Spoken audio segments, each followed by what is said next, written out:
जय श्रीमन नारायण। हर हर महादेव। नमश्चंडिकाय। अभी आषाढ़ मास की गुप्त नवरात्रि चल रही है और हम लोगों की व्यस्तता बहुत बढ़ गई है, इसीलिए हम बहुत से विषयों को देखकर भी समयाभाव के कारण अपनी प्रतिक्रिया नहीं दे पाते हैं। और प्रातःकाल 8 बजे से लेकर लगभग रात्रि को 8 बजे तक नित्य कार्यों को छोड़ने के अनंतर इतनी अतिरिक्त साधना में व्यस्तता हो रही है, तो 12 घंटे उसमें देने के बाद इतना समय या सामर्थ्य नहीं बचता कि और भी आगे कार्य को कर सकें। लेकिन बहुत कुछ प्रश्न लोगों के आते रहते हैं, तो हमने सोचा कि बहुत से विषय जो हमारे पास आए हैं उन विषयों से संबंधित एक वक्तव्य को निर्गत किया जाए। यद्यपि शरीर बहुत ज़्यादा थक गया है, लेकिन फिर भी जो अभिव्यक्ति हमें करनी है जितने अंश में वो हम करेंगे। पूर्व के चलचित्रों की भांति यह चलचित्र भी अनेकानेक विषयों से ओतप्रोत होने वाला है। एक बात मैं पहले स्पष्ट कर दूं कि बहुत से लोग फ़ोन पर संदेश पर प्रश्न भेजते हैं, पूछते हैं, और मुझे अपने हैं जब तक और अपने हैं लेखन से समय नहीं मिल पाता, तो मैं अकेला व्यक्ति कितने लोगों को समय दे पाऊंगा। तो कुछ लोग भड़क जाते हैं और कुछ लोग तो कमेंट में भी अपने क्रोध को व्यक्त करने लगते हैं कि अगर आपके पास हमारे लिए 2 मिनट समय नहीं है तो हम भी क्यों आपके 1-1 घंटे 2-2 घंटे के वीडियो देखें। तो भैया मेरे आप मत देखिए, मैंने तो कोई कहा नहीं कि आपको मेरे वीडियो देखने ही हैं, अनिवार्य है देखना, नहीं तो आप नरक चले जाएंगे। अथवा आपसे हम कोई कह रहे हो कि मेरे वीडियो को वही देख सकता है जो हमें धन देगा, ऐसा भी हमने नहीं कहा कि तुम पहले पैसा दो तब मेरे वीडियो देखो, या तब कॉल करो जब कूपन कटा लो, इतने का रिचार्ज करा लो, ऐसा तो नहीं है ना। तो आप अपनी सुविधा के अनुसार व्यवहार करने के लिए स्वतंत्र हैं, और मेरे पास जितना समय रहेगा और जितना संसाधन रहेगा उसके अनुसार से हम अपनी प्रतिक्रिया देने के लिए स्वतंत्र हैं। तो बहुत से लोग जो प्रश्न करते रहते हैं उनमें एक बहुत बड़ा वर्ग ऐसे लोगों का है जो अन्य धर्माधिकारियों के शिष्य हैं। बहुत से लोग जो पूरी पीठ के शंकराचार्य जी के शिष्य हैं, बहुत से लोग जो स्वामी विद्याभास्कर जी के शिष्य हैं, स्वामी राघवाचार्य जी के शिष्य हैं, या कुछ गौड़ीय साधक हैं, या कुछ राधा वल्लभीय साधक हैं, कुछ रामानंद संप्रदाय के भी लोग हैं। तो मेरे पास प्रश्न पूछते हैं और मैं पहले ये बात पूछता हूं उनसे कि क्या इस प्रकार का प्रश्न आपने अपने गुरुजनों से पहले किया है। क्योंकि देखिए, मेरा तो यह पक्ष है कि आप जिन गुरु से जुड़े हुए हैं, जिनसे दीक्षित हैं, या जिनकी कृपा आप पर है किसी भी संप्रदाय के अंतर्गत, आप पहले उनसे इस विषय की चर्चा कर लीजिए। अब यदि गुरु जी शरीर छोड़ चुके हों, परलोक चले गए हों, तो अलग बात है, तब उनके उत्तराधिकारी या समर्थ वरिष्ठ गुरु भाइयों से आपको चर्चा करनी चाहिए। अथवा यदि गुरु जी समर्थ हैं, स्वस्थ हैं, धरातल पर विद्यमान हैं और उन्होंने आपको मेरे पास भेजा है, तब आप हमसे प्रश्न कर सकते हैं, ये एक पद्धति हुई। लेकिन यदि आपके गुरु जीवित हैं, स्वस्थ हैं और समर्थ हैं, तो फिर मेरा समय क्यों आप ले रहे हैं। मतलब बहुत से ऐसे लोग कहते हैं कि महाराज जी मैं अमुक पीठाधीश्वर का, जगदगुरु का शिष्य हूँ। तो मैं कहता हूँ फिर उनसे ये प्रश्न कीजिए। आप तो कहते हैं कि उनके पास इतना समय नहीं होता कि वो उत्तर दे सकें, उन तक संपर्क करना कठिन है। भाई मेरे पास भी तो समय कम है ना, और नंबर सार्वजनिक है, इसका अर्थ थोड़ी है कि मैं नंबर पर आने वाले हर एक कॉल को उठा पाऊंगा या हमेशा कस्टमर केयर के समान उपलब्ध रहूंगा कि बताइए मैं आपकी क्या सेवा कर सकता हूं। तो पहले तो आप अपने उन गुरुजनों के पास ही संपर्क का प्रयास करें, विधि तो यही है।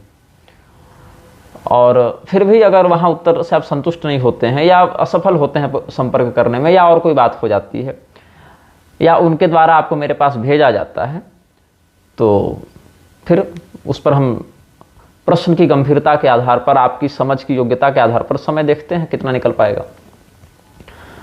और ऐसा होता है, विद्याभास्कर स्वामी जी हों या राघवाचार्य जी हों या पूरी के शंकराचार्य जी का मठ हो, बहुत से लोगों को वहां से आधिकारिक रूप से भेजा भी जाता है कि भाई इस प्रश्न का उत्तर निग्रहाचार्य से ले लेना। तो अगर वहां से भेजा गया है तो इस भरोसे के साथ भेजा गया है कि मेरे पास पुष्ट और निर्दुष्ट शास्त्र प्रमाण होंगे। तो ऐसी स्थिति में समय देना हमारा कर्तव्य भी बनता है, और एक कृतज्ञता का भाव भी लगता है हृदय से कि उन्होंने भरोसा करके भेजा है, तो हम अपनी बुद्धि की सर्वोच्च सीमा पर जो ज्ञान विद्यमान है उससे हम सामने वाले का कुछ सहयोग करें। लेकिन अगर आप वहाँ गए ही नहीं, अपने उन गुरुजनों के पास आप गए ही नहीं, मैंने केवल नाम उदाहरण के लिए 2-4 व्यक्तित्वों के नाम गिनाए हैं क्योंकि इनके शिष्य सर्वाधिक आते हैं। ऐसे बहुत से और भी लोग हैं जिनके शिष्य आते हैं, आते मतलब भौतिक रूप से नहीं, संपर्क करते हैं फ़ोन इत्यादि के माध्यम से। तो उस स्थिति में मेरा यही कहना होता है कि आप पहले अपने उन गुरुजनों के पास जाएं, या न जा सकें तो किसी माध्यम से संवाद करें और वहीं से अपने इस प्रश्न का संप्रदायोक्त अर्थ प्राप्त करें। अगर वहाँ पर आपको अर्थ संतुष्टि नहीं होती है या गुरुजी बताने से मना कर देते हैं आपको अनधिकारी जानकर, तो अपनी योग्यता बढ़ाएं। और अगर आप पहले से योग्य हैं ऐसा आपको लगता है और फिर भी आप किसी कारणवश कोई ऐसी विडंबना हो गई कि बात नहीं बन पाई, तो फिर आप प्रश्न कर सकते हैं। तब मैं मना तो नहीं करूँगा कि आप मत पूछिए, ऐसे तो मैं थोड़ी कह दूंगा कि भाग जाओ, लेकिन फिर भी जितना समय निकल पाता है उसके आधार पर मैं कार्य कर पाता हूँ। निग्रह प्रवेश का इत्यादि भी कार्य बहुत पीछे चला गया है क्योंकि समय नहीं मिल पा रहा है, तो उधर भी समय देना होता है। पता चला कि फ़ोन उठाते और हेलो हाय करते ही मेरा जीवन निकल गया तो मुख्य कार्य तो छूट जाएगा ना। और बीच में क्या है कि बहुत से ऐसे विषय हो जाते हैं जहाँ पर बोलना नहीं चाहता हूँ, लेकिन इतना अधिक भ्रामक वक्तव्य प्रतिष्ठित जन देते रहते हैं, समाज जिनको प्रतिष्ठित मानता है ऐसे जन देते रहते हैं कि बोलना व्यवस्था हो जाती है। जैसे पिछला वीडियो हमने बनाया था निराकार और साकार पर भी हमने कुछ कहा था, तो बहुत कुछ उस पर पहले भी हम कह चुके थे पिछले पुरुषोत्तम मास में। निरुपसर्ग का प्रयोग निषेधात्मक भी होता है, ऐसा सामान्य व्याकरण भी समझते हैं, सामान्य कोश ग्रंथों के अध्येता भी समझते हैं। पुनरप्रथमे भेदे निर्निश्चय निषेधयो, इस प्रकार का अमरकोश का वाक्य देखा जा सकता है। लेकिन दुर्भाग्य है कि स्वयं को ऋग्वेद से लेकर हनुमान चालीसा तक मेरे कंठ में है, ऐसा टीवी पर सार्वजनिक रूप से वक्तव्य देने वाले गिरधर मिश्र उर्फ रामभद्राचार्य कहते हैं कि निर का अर्थ तो यहाँ पर निषेधात्मक होगा ही नहीं, निश्चय के अर्थ में और निषेध के अर्थ में दोनों तात्पर्यों के लिए निर का प्रयोग करते हैं। सापेक्ष अपेक्षा के साथ, निरपेक्ष अपेक्षा के बिना, सकल निष्कल, तो निष् का भी प्रयोग निर का भी प्रयोग निषेधात्मक में होता है, या दयालु और निर्दय, वैसे साकार और निराकार ये सब अर्थ प्रसिद्ध हैं। लेकिन अतिरिक्त विद्वता दिखाने के कारण, अतिरिक्त पांडित्य दिखाने के चक्कर में ये सब मुंह पर भले कोई कुछ न बोले लेकिन पीठ पीछे तो विद्वानों के मध्य उपहास का पात्र बन ही जाते हैं। उधर शंकर सुवन केसरी नंदन पर जितना बखेड़ा खड़ा किया इस व्यक्ति ने, गिरधर मिश्र ने, और कहाँ कहाँ से पक्ष विपक्ष से हंगामा उठकर खड़ा हो गया। गोस्वामी तुलसीदास जी ने गाइए गणपति जगवंदन शंकर सुवन भवानी नंदन, ये शंकर सुवन शब्द शिव जी के अपत्य के अर्थ में प्रयोग जो किया है, गणेश जी के लिए किया है। और बजरंग बाण में जय अंजनी कुमार बलवंता शंकर सुवन वीर हनुमंता, ये भी प्रयोग किया है। अब इस पर स्वामी राम सुखदास जैसे लोग तो ये भी कह दिए हैं कि गोस्वामी जी की रचना ही नहीं है बजरंग बाण, क्योंकि वो दुहाई नहीं दे सकते। तो फिर हनुमान बाबू को भी कहिए कि नहीं रचना है दुहाई के कारण, तो ये तो कोई बात नहीं हुई। इस प्रकार का जो कुतथ्य है वो श्रद्धेय नहीं समझते हैं। और कहने को तो रामभद्राचार्य ये भी कहते फिरते हैं कि जो कोहिनूर हीरा है वही समंतक मणि है, और हमने देखा है सूर्य के समान आज भी उसमें चमक है कि नेत्रहीन होने के बाद भी हमारी आंखें चौंधिया गई। तो क्या है, 10 हस्ता हरी तक की वाला वक्तव्य है ये सब कि हाँ भैया हरे हम देखें हमारे खेत में उगता था, 10-10 हाथ के तो हम उगाए हैं। तो इस प्रकार का अपलाप करने से वो श्रद्धेय नहीं हो जाएंगे ना। अपलाप तो आर्य समाजी भी बहुत करते हैं। एक कोई सरस्वती करके था, जगदीशानंद या कुछ उसका नाम था, उसने तो गीता के, श्रीमद्भगवद गीता के 90% श्लोकों को प्रक्षिप्त बता दिया। 70 श्लोक की गीता बनाकर ये लोग घूम रहे हैं। अपना एक अलग संस्करण निकाल लिया है रामायण का, अलग संस्करण निकाल लिया है गीता का, उसमें से जोड़ तोड़ करके इधर का अंश काट दो, श्लोकों को बदल दो। ये सारा का सारा कुकर्म तो आर्य समाजी भी कर रहे हैं।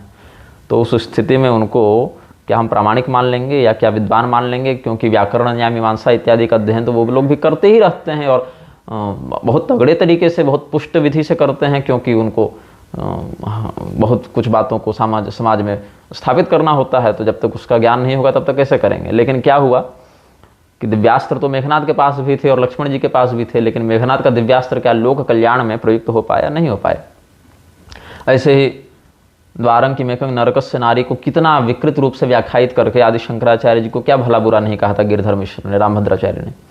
लेकिन वहीं पर आप श्रीमद् भागवत को देखें तो भगवान कपिल स्वयं अपनी माता देवहूति को, वो भी स्त्री है ना, उनको स्वयं समझा रहे हैं कि निवृत्ति मार्गियों को इस प्रकार से स्त्रियों के मध्य या स्त्रियों से जुड़े लोगों के मध्य आसक्ति पूर्वक व्यवहार नहीं करना चाहिए, क्योंकि वहीं से इनके पतन का मार्ग प्रशस्त हो सकता है। वहाँ पर मुमुक्षु जनों के अनुशासन का वर्णन करते हुए कहते हैं, वहाँ स्त्रियों को गाली नहीं दे रहे हैं, स्त्रियों को नरक नहीं बता रहे हैं, अपितु जिन लोगों को इस संसार से छूट कर जाना है उनको नरक भेजने का सबसे सुगम आश्रय क्या है, सुगम माध्यम क्या है, स्त्रियों से संपर्क। यहाँ सतर्क बुद्धि से उसको बताया जा रहा है। जैसे देश की सुरक्षा करने के लिए अस्त्र शस्त्रों की आवश्यकता सैनिकों को पड़ती है, ये बात सत्य है, और अधिकृत व्यक्ति जिसको संयम है, जिसको अनुशासन का बोध है, वह व्यक्ति वहाँ रहता है, उसके नियमावली का पालन करते हुए वहाँ लिप्त नहीं होता है।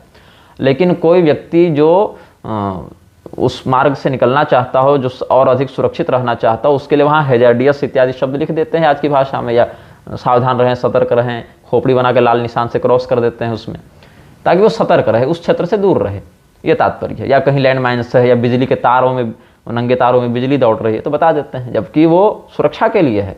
या विद्युत के माध्यम से कई तरह के उपकरण संचालित होते हैं, लेकिन वो खतरनाक है। जो व्यक्ति अब निर्लिप्त हो गया, असंग वृत्ति जिसको प्राप्त हो गई, रैक्व मुनि के समान, जड़ भरत जी के समान, ऋषभदेव जी के समान जिसको असंग वृत्ति प्राप्त हो गई, उसको तो कोई दिक्कत नहीं हो, चाहे तुम उठा के उसको वेश्यालय में डाल दो, चाहे देवालय में डाल दो, वो तो देहाभिमान से परे हो गए। लेकिन जो मुमुक्षु जन हैं, जो चाहते हैं कि मुझे निकलना है, अभी निकले नहीं हैं, जो जिनको बोध है कि निकलना है लेकिन प्रयत्नशील हैं, ऐसे प्रयत्नशील जनों को स्त्रियों से दूर रहना चाहिए। इसीलिए भगवान कपिल देव ने स्वयं अपनी माता देवहूति को स्पष्ट कहा है, वदंति या नरय द्वारमस्य, स्त्रियों को इसलिए नरक का द्वार बताया, सबके लिए नहीं, या स्त्रियों को नरक नहीं कह रहे हैं, अपितु जो लोग संसार से निकलना चाहते हैं उनके लिए स्त्रियां नरक का द्वार हो सकती हैं, इसलिए वहां से बचें। और तमोद्वारम योषिताम संगी संगम, ये भी भागवत में ही आगे आया है, योषिताम संगी संगम, तमोद्वारम योषिताम संगी संगम, ये सब बातें। तो ये सब शास्त्रों में वर्णित सिद्धांत ही शंकराचार्य जी ने कहा था, लेकिन रामभद्राचार्य को बखेड़ा खड़ा करना है तो करेंगे, और उनके चेलों को उस पर ताली पीटनी है तो पीटेंगे। शिशुपाल को भी भगवान ने बहुत अवसर दिए, राजसूय यज्ञ में भी उसके शत अपराधों को क्षमा किया है, और समयानुसार फिर उसका निग्रह भी किया है, उसको अनुशासित भी किया, दंडित भी किया। तो भगवान ऐसा नहीं कि अभी तुरंत दंड देंगे, अपितु पूर्व संचित पुण्य के क्षीण होने पर व्यक्ति का पाप जब हावी हो जाता है तो स्वयं उसके लिए प्रकृति एक दंड विधान को निर्गत कर देती है। बाकी थेथरई तो रामपाल भी अनुत्तम शब्द को लेकर करता ही रहता है, वैसे निराकार इत्यादि शब्दों को लेकर गिरधर मिश्र थेथरई करते रहते हैं। बहुत बार ऐसी शास्त्रीय बातें होती हैं जिसको सीधे सीधे श्लोक से या श्लोक के सामान्यार्थ से पकड़ा नहीं जा सकता है। जैसे श्रीमद् भागवत महापुराण का भूगोल प्रकरण आप देखेंगे तो आधुनिक यांत्रिक साइंस जो है उसकी गणना में, तुलना में उसमें भेद मिल जाता है। और ये सब बातें भी राजा परीक्षित ने भागवत में ही पूछी हैं कि आप जिस प्रकार से सूर्य आदि की गति बताते हैं, ग्रह इत्यादि की गति बताते हैं, वैसा देखने में क्यों नहीं आता है। तो वहाँ कुलाल चक्र का दृष्टांत दिया है कि ये कुम्हार जो है वो अपना चक्का चला रहा है, उस चक्के पर एक चींटी बैठी हुई है। तो चींटी की दो गतियां होती हैं, एक गति जिससे चींटी प्राकृतिक रूप से चलती है, और दूसरी गति जो चक्के के सापेक्ष चींटी के युक्त हो जाने से बन रही है। जैसे पृथ्वी जिस गति से भ्रमण कर रही है वो गति से आप भी भ्रमण कर रहे हैं, चूँकि आप पृथ्वी पर स्थित हैं, लेकिन उस गति का आपको वहाँ पर रहते हुए बोध नहीं होता है, उस स्थिति का आप वहाँ रहते बोध नहीं कर पाते। वैसे ही कुलाल चक्र पर स्थित पिपीलिका जो है, कुम्हार के चक्के पर बैठी चींटी वहाँ अगर चलेगी तो उसकी एक अलग गति होगी, और उसके साथ साथ कुम्हार के चक्के में जो तीव्रता है वो भी संयुक्त हो जाएगी वो गति। तो दोनों बातें भिन्न हैं, लेकिन दोनों की स्थापना उस चींटी में हो सकती है। तो ये सब बातें बताई हैं सुखदेव जी ने कि जिस प्रकार से तो हम पृथ्वी पर रहते हुए आकाश में ग्रहों की स्थिति देखते हैं, और ब्रह्मांडीय दृष्टिकोण से जो देखेंगे हम, मेरु इत्यादि की जो ब्रह्मांडीय स्थिति है, भूलोकगत स्थिति नहीं, वहाँ से जो अनुभव करेंगे वो सब में भेद हो जाता है, भिन्नता हो जाती है। ध्रुव इत्यादि की जो अविचला स्थिति है वहाँ से हम अध्ययन करेंगे तो वहाँ एक अलग दृष्टिकोण बनेगा, अलग गणना होगी। तो शास्त्रों के छोटे छोटे श्लोकों में भी बहुत बड़ी बड़ी शंकाओं का शमन आचार्यों ने किया है। और उसको ऐसे पढ़ लेने से, पारायण कर लेने से, अनुवाद देख लेने मात्र से शंका का समाधान नहीं हो जाता। उसके लिए कई बार तो मतलब हम लोग तो अपने पूर्वाचार्यों की तुलना में कुछ नहीं हैं, फिर भी सामाजिक दृष्टि से अगर विद्वानों की गणना हमारी किसी भी श्रेणी में हो सकती होगी, फिर भी हम यह अनुभव करते हैं कि ऐसे ग्रंथ जिनको हमने 50 बार पढ़ा है, आर्ष ग्रंथ, काव्य नहीं, मतलब लोक काव्य नहीं, आर्ष ग्रंथ, भागवत महापुराण या भगवत गीता ही देख लीजिए। श्रीमद् भगवत गीता के तो हमने सैकड़ों पारायण किए हैं, सैकड़ों बार व्याख्यान किया है, 25-30 मान्य टीकाएँ पढ़ी ही हैं उस पर, और बचपन से श्रीमद् भगवत गीता की कृपा हम पर रही है। लेकिन फिर भी बहुत से ऐसे श्लोक हैं, बहुत से ऐसे शब्द हैं जहाँ पर जब ध्यान जाता है तो एक नवीन अर्थ का अनुभव होता है, एक नवीन भाव का अनुभव होता है कि अरे इसमें तो ये भी तात्पर्य लगता है, अथवा इस श्लोक का यह भी संदर्भ हो सकता है। तो जिन ग्रंथों में दृढ़ता है, जिनका बार बार अभ्यास किया गया है, जिनका अनुशीलन किया गया है, उनमें भी जब इस प्रकार का जो चमत्कार है वो देखने को मिलता है, तब तो शब्द ब्रह्म अनंत राशि में विद्यमान है ना, तो वहाँ क्यों नहीं होगा। और इसी बात को नहीं समझ पाने के कारण बहुत से लोग प्रलाप करते रहते हैं, ब्रह्म वैवर्त पुराण इत्यादि का आश्रय लेकर मूर्ख लोग, और दुर्भाग्य से वो मूर्ख स्वयं को हिंदू बताते हैं, कहते हैं ये तो मुगल काल की रचना है, मुगल काल में जोड़ दिया। क्यों जोड़ दिया भैया, कैसे जोड़ दिया भैया? तो कहते हैं कि यहाँ तो राधा कृष्ण जी का एकदम अश्लील संभोग वर्णित है। अब बात ऐसी है कि तुम्हारी दृष्टि में वह अश्लील है, लेकिन क्या शास्त्रकारों की दृष्टि में भी अश्लील है? और अगर शास्त्रकारों की दृष्टि में भी वह प्रक्रिया अश्लील है तो उसको लिखा क्यों? तब कह देंगे शास्त्रकारों ने नहीं लिखा है, तो विधर्मियों ने जोड़ दिया। अच्छा, जोड़ दिया, तब उस समय हमारे पूर्वाचार्य क्या कर रहे थे? वो हमारे पूर्वाचार्यों को खड़े होकर यह कहना चाहिए था ना कि ये सब अंश जो है वो इस धूर्त ने यहाँ पर प्रक्षिप्त किया है, इसलिए इसका निराकरण करके हम इस विशुद्ध ग्रंथ का प्रामाण्य स्वीकार करते हैं। मतलब इतने पूर्वाचार्य मूर्ख थे क्या हमारे कि किसी मुगल ने जुड़वा दिया और सारे लोग उसी का पाठ करने लगे और प्रवचन करने लगे और उसी के आधार पर व्याख्यान करने लगे? ऐसा है क्या? और कहीं एक प्रति में ना जोड़ तोड़ किया होगा कि सारे गुरुकुलों की सारी प्रतियों में ही उसने ये प्रक्षेप डाल दिया। और अगर ब्रह्मवैवर्त पुराण आदि ही उस समय लिखे गए तो फिर अन्य जो पुराण जिनको तुम ब्रह्मवैवर्त से पहले का मानते हो, यहाँ तक कि चाणक्य इत्यादि आचार्यों ने भी 18 पुराणों का वर्णन तो किया ही है, उनकी चर्चा की है।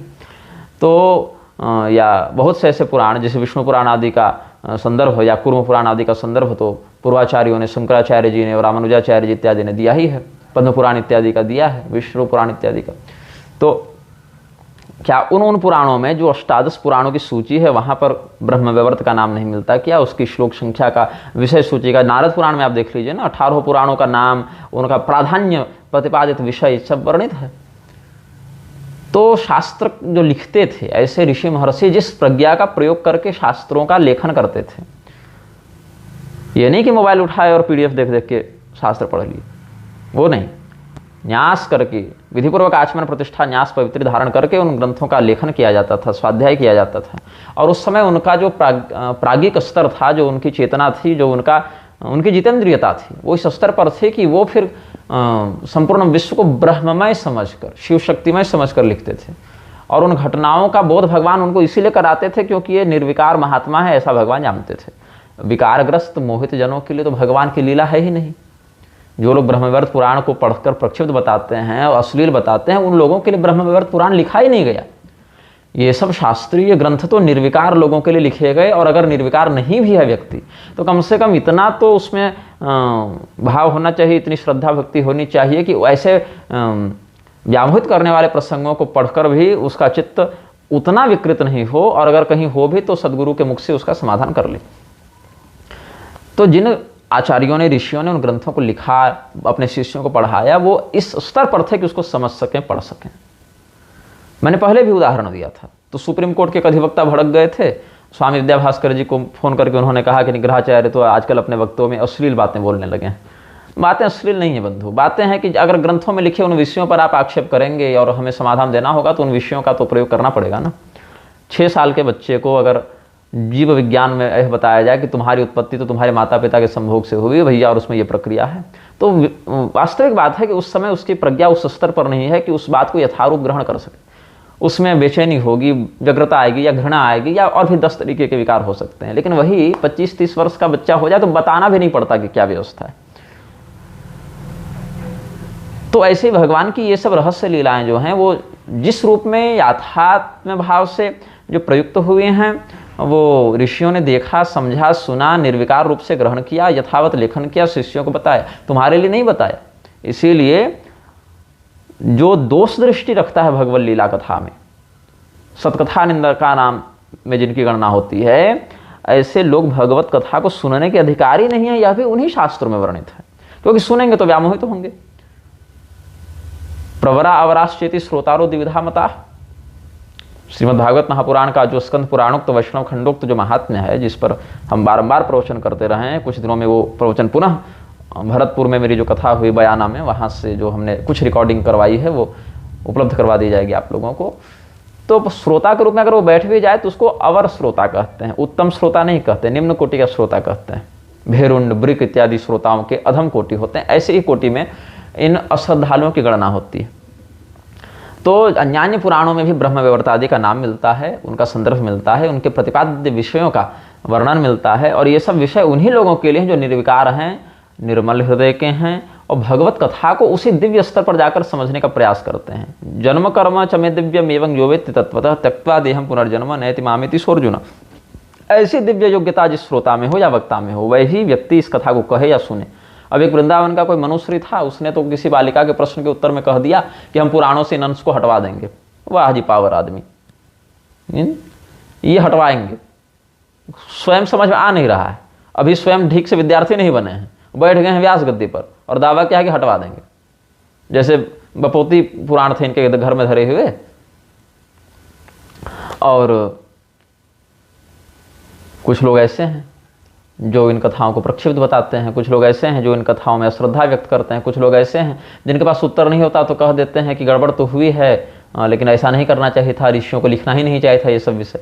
अस्तु, हम इन विषयों को सर्वथा निर्विकार, निर्दुष्ट, निर्मल मानते हैं और उसी भाव से ग्रहण करने का जो अधिकार रखते हैं, ऐसे ही लोगों के समक्ष इन रहस्य कथाओं का व्याख्यान करना चाहिए। यही कारण है कि पहले सीधे सीधे ये नहीं कि महाराज जी कथा करवानी है तो कथा कर दिए, या कुछ नहीं मिला तो मंच पर बैठकर कथा करने लग गए। पहले तो जो लोग कथा करने बैठे हैं, क्या उन्होंने तत्वपूर्वक इन प्रसंगों का चिंतन किया है, अध्ययन किया है, उन देवताओं से अनुरोध किया है कि आप इस रहस्य को हमको बताएं? नहीं। और जिन्होंने किया है उनको इन विषयों में कोई भ्रम नहीं होता, कोई संदेह नहीं होता, वो उस विषय को समझते हैं, निर्भ्रांत हैं और उन विषयों का निर्भ्रांत वृत्ति से व्याख्यान करने में समर्थ भी हैं। हाँ, सब लोग नहीं समझ पाते, ये अलग बात है। तो भगवान शिव के बहुत से चरित्र, जैसे उनके द्वारा स्वयं के लिंग का उच्छेद करके फेंक देना, जो दारुक वन में गए हैं, ये सब कथाएं जो शिव पुराण आदि में भी वर्णित हैं और वरुण पुराण में भी वर्णित हैं, ब्रह्मांड पुराण में भी वर्णित हैं। तो ये सब कथाओं के पीछे जो रहस्य है या जो तात्पर्य है देवताओं का, उसको मनुष्य नहीं समझता है तो प्रलाप करता है, देवत चरित्रों का भी विखंडन करने बैठ जाता है। भगवान कृष्ण के बहुत से चरित्र हैं, गोपी वस्त्रापहार प्रकरण है या रासलीला प्रकरण है, भगवान श्री रामचंद्र जी के सीता त्याग इत्यादि विषयों पर, शंभु वधादि प्रकरणों पर, भगवान शिव के स्वलिंग छेदन इत्यादि प्रसंग पर, अन्यान्य प्रसंगों पर, देवराजेंद्र के अहल्यागमन इत्यादि के प्रसंगों पर जो लोग देवनिंदा करते हैं, ऐसे लोग उन लीलाओं के पीछे के कारण और उस कारण से उत्पन्न होने वाले परिणाम से अनभिज्ञ हैं, ऐसा हम समझते हैं। तो जब तक वो निर्मल बुद्धि हृदय में व्याप्त नहीं हो रही है, तब तक उन कथाओं से आप दूर रहें, क्योंकि आप अधिकारी नहीं हैं। आप वहाँ जाकर उन कथाओं की मर्यादा को समझे बिना कुछ भी प्रलाप करके उन कथाओं की ही हनन का उत्तरदायी बनेंगे, तो इससे बचें। और अगर यही काम करना है, गाली ही देनी है, तो फिर स्वयं को हिंदू क्यों कहना? खतना करवा लो, क्रॉस लटका लो, कम से कम ये तो कहने को होगा कि हाँ भैया तुम मिलक्ष हो, तो मिलक्ष तो देवताओं की निंदा करेगा ही, ये तो कहने को होगा। लेकिन स्वयं को हिंदू बताने के बाद भी तुम इस प्रकार से शास्त्रीय चित्रणों पर आक्षेप करोगे। और कोई ऐसा नहीं कह रहा हो कि तुम पहली बार कर रहे हो। राजा चित्रकेतु का प्रसंग, जो शूरसेन देश के राजा थे, अंगिरा मुनि, नारद मुनि की कृपा उन पर बड़ी थी और महापुरुष विद्या का प्रयोग करके 7 रात्रि में ही उन्होंने भगवान संकर्षण का साक्षात्कार करके विद्याधर नामक देव पद को प्राप्त किया था। वही बाद में वृत्रासुर बने थे। तो ऐसे जिनको भगवान का साक्षात्कार हो गया, इतना होने के बाद जो इसी शरीर से विद्याधर संज्ञक देवता बन गए, वो भी भगवान शिव और भगवती पार्वती को आपस में कुछ निकट अवस्था में देखकर मोहित हो गए और भगवान शिव को भला बुरा कहने लगे। इसी के परिणाम स्वरूप उनको राक्षस योनि में जाना पड़ा था। तो जब ऐसे लोगों की बुद्धि भी भगवान के स्थिति को समझने में मोहित हो सकती है, तो हम और आप कहाँ टिकेंगे? मतलब जिन पर देवर्षि नारद की कृपा हो, महर्षि अंगिरा की कृपा हो, जो भगवान का 7 रात्रि में साक्षात्कार कर लिए हों, ऐसे महाराज चित्रकेतु भी भगवान महादेव को, भगवती पार्वती को बस आपस में साथ में गोदी में बैठाकर भगवान शिव रखे थे। मात्र इसी घटना को देखकर व्यामोहित तो हो गए और क्या कुछ नहीं कह बैठे। जबकि वहीं देवर्षि नारद बैठे हैं, वहीं ब्रह्मा जी बैठे हैं, सनत कुमार बैठे हैं, स्वयं महाराज मनु बैठे हैं, कपिल मुनि बैठे हैं, भृगु मुनि बैठे हैं, लेकिन इन लोगों के मन में शिव शक्ति का रहस्य बैठा हुआ था। इसीलिए इन लोगों के मन में न कोई विकार आया, न भ्रम हुआ, न कोई तरह की बातें हुई। लेकिन राजा चित्रकेतु के मन में था। तो केवल ये नहीं कह सकते कि हम शास्त्र पढ़ लिए या किसी मंत्र की सिद्धि कर लिए तो भगवान के रहस्य को जान जाएंगे, ऐसा नहीं है। जब तक वो स्वयं सोई जानत देह देत जनाई, भगवान जिसको बताना चाहते हैं वही जान पाता है, और वही जो जान पाता है वही उस प्रसंग में निर्विकार रहता है। अब इस्कॉन का कोई व्यक्ति था, वो कह रहा था कि शंकराचार्य कहते हैं जगन मिथ्या, और इसीलिए जगत गुरु अपने आप को कहते हैं, तो उनका जगत गुरु भी मिथ्या। इस पर पूरी शंकराचार्य ने बड़ा सुंदर उत्तर दिया था, उनके चैनल पर होगा, देख लीजिएगा। और लेकिन फिर कृष्ण वंदे जगत गुरु का उद्घोष यही लोग करते हैं, तो इसमें क्या कह सकते हैं। अच्छा, फिर इस पर भी बहुत विवाद होता है। गोलोक, वैकुंठ, साकेत, ये सब लोगों को नित्य माने या अनित्य माने, क्योंकि शंकराचार्य जी के मत में नाम रूप लीला धाम इत्यादि को नित्य नहीं मानते हैं, मायिक मानते हैं। संभवाम्यात्म माया के ही अंतर्गत इन सबों की परिगणना शंकराचार्य जी कर लेते हैं, लेकिन अन्य वैष्णवाचार्य आदि के मत में इनको मायिक नहीं नित्य के रूप में मानते हैं। वहाँ नित्य जीव, मुक्त जीव, बद्ध जीव, ये सब की बातें हैं, और इस प्रकार के भेद शंकराचार्य जी के मत में नहीं माने गए हैं। लेकिन इस पर भी झगड़ा होता है। तो उसमें यही चिंतन बनता है कि ब्रह्म के सकल और निष्कल दोनों प्रारूप शास्त्र में वर्णित हैं। गोलोक के लिए एक स्वरूप धारण करना पड़ेगा, एक महल होगा, एक स्थान होगा, एक घर होगा, बाग बगीचे उपवन वर्णित हैं कि नहीं। गोलोक में, साकेत में, वैकुंठ में, इन दिव्य लोकों में या कैलाश आदि में, मणिपुर द्वीप आदि में भी, जहाँ पर एक सगुण साकार स्वरूप का वर्णन किया गया है, जहाँ पर भगवान का एक स्वरूप ऐसा है जिसके हाथ पैर आँख मुँह इत्यादि हैं, एक आकृति है, साकृति ब्रह्म जहाँ विद्यमान है, वहाँ पर रहने के लिए एक अधिष्ठान होता है, एक निवास होता है, उनका एक नाम निश्चित संज्ञा उनकी होती है, उनकी एक शक्ति होती है, और उनका उद्यान होता है, परिकर होते हैं, पार्षद होते हैं, पूरा प्रबंध होता है। उस स्थिति में यदि वो कलातीत हो जाएंगे, निष्कल हो जाएंगे, तो वहाँ पर उस प्रकार की संरचना स्थापित नहीं होती है। तो यह समझना चाहिए कि जो लोग सकल ब्रह्म की उपासना करते हैं उनको इस प्रकार का लोकगत मोक्ष मिलता है, और जिनको निष्कल ब्रह्म की उपासना की संसिद्धि प्राप्त है उनको निष्कल ब्रह्म के आराधना के फलस्वरूप तादात्म्य भाव के बाद उनको लोकातीत पद की प्राप्ति होती है, उस पद में उनकी स्थिति हो जाती है। तो शंकराचार्य जी ने निष्कल ब्रह्म को केंद्र में रखते हुए व्याख्यान किया है, इसीलिए उन्होंने गोलोक आदि दिव्य लोकों को मायिक बताया है, अनित्य बताया है, और सकल ब्रह्म की उपासना के परिणाम स्वरूप जो लोक मिलते हैं उसमें इनकी नित्य स्थिति देखने को मिलती है। तो अपने अपने दृष्टिकोण से दोनों बातें शास्त्र ही वर्णित करते हैं। अब इस पर एक और हाल में विवाद हुआ था, जिस पर बहुत से रामानुजी आचार्यों ने भी और कुछ तो शंकराचार्य जी के मतावलंबी लोगों ने भी हमें संदेश भेजा। कुछ ने फेसबुक पर लिखा, कुछ ने व्हाट्सएप पर मैसेज किया, कुछ ने हमारे प्रभारी जी को फ़ोन करके कहा और कि शंकर मतावलंबी कुछ लोग रामानुजाचार्य जी के विषय में अपशब्द बोल रहे हैं।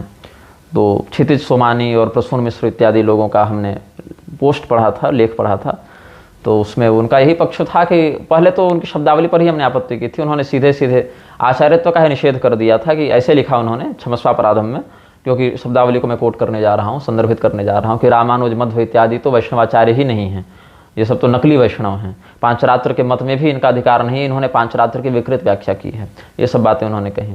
तो हमने आपत्ति की थी इस विषय पर, और समय नहीं था तो वीडियो नहीं बनाया, बस कमेंट में अपनी बातें कुछ कही थी। उसके बाद फिर कुछ रामानुजी लोगों ने भी शेयर इत्यादि करके अच्छा खासा झगड़ा किया उस पर। फिर एक दो दिन के बाद स्पष्टीकरण उधर से आया कि पहले हमारे मत को समझो, रामानुज ने अपने भाष्य में ऐसा लिखा और शंकराचार्य जी ने ऐसा लिखा, तो यहाँ पर ऐसी बातें टकरा रही हैं, विविध प्रकार की बातें जो सैद्धांतिक रूप से ठीक तो थी, क्योंकि ऐसा ऐसा उन ग्रंथों में प्राप्त होता है। मैं ये नहीं कह रहा हूँ कि उन ग्रंथों में संदर्भ प्राप्त नहीं होते, या ये भी नहीं कह रहा हूँ कि उन स्थानों पर ये सब उक्तियाँ प्राप्त नहीं होती, ऐसा मेरा पक्ष नहीं है। उन ग्रंथों में ये सब बातें हैं और सैद्धांतिक रूप से उन बातों पर अद्वैती आपत्ति करेगा, यहाँ तक तो ठीक है। लेकिन ये कह देना कि ये तो वैष्णवाचार्य ही नहीं हैं, तो ये थोड़ा सा विशेष आपत्तिजनक बात हो जाती है। अब फिर लोगों ने कहा कि तुम निग्रह क्यों नहीं कर रहे हो इस विषय का। अब भाई देखिए, कहने को तो लोगों ने मुझे भी बढ़ई कहा, मुसलमान भी कहा, तो क्या मैं मुसलमान हो गया या बढ़ई हो गया? तो अगर कोई रामानुजाचार्य जी को कहता है कि तुम वैष्णव ही नहीं हो, तो उससे रामानुजाचार्य जी वैष्णव ही नहीं है कहाँ से सिद्ध होता है? तो इसीलिए मैं ऐसी बातों को उद्भव के साथ ही स्वतः खंडित समझता हूँ, इसीलिए मैंने उस समय कोई बात नहीं कही थी, लेकिन कुछ इसमें बोल देता हूँ।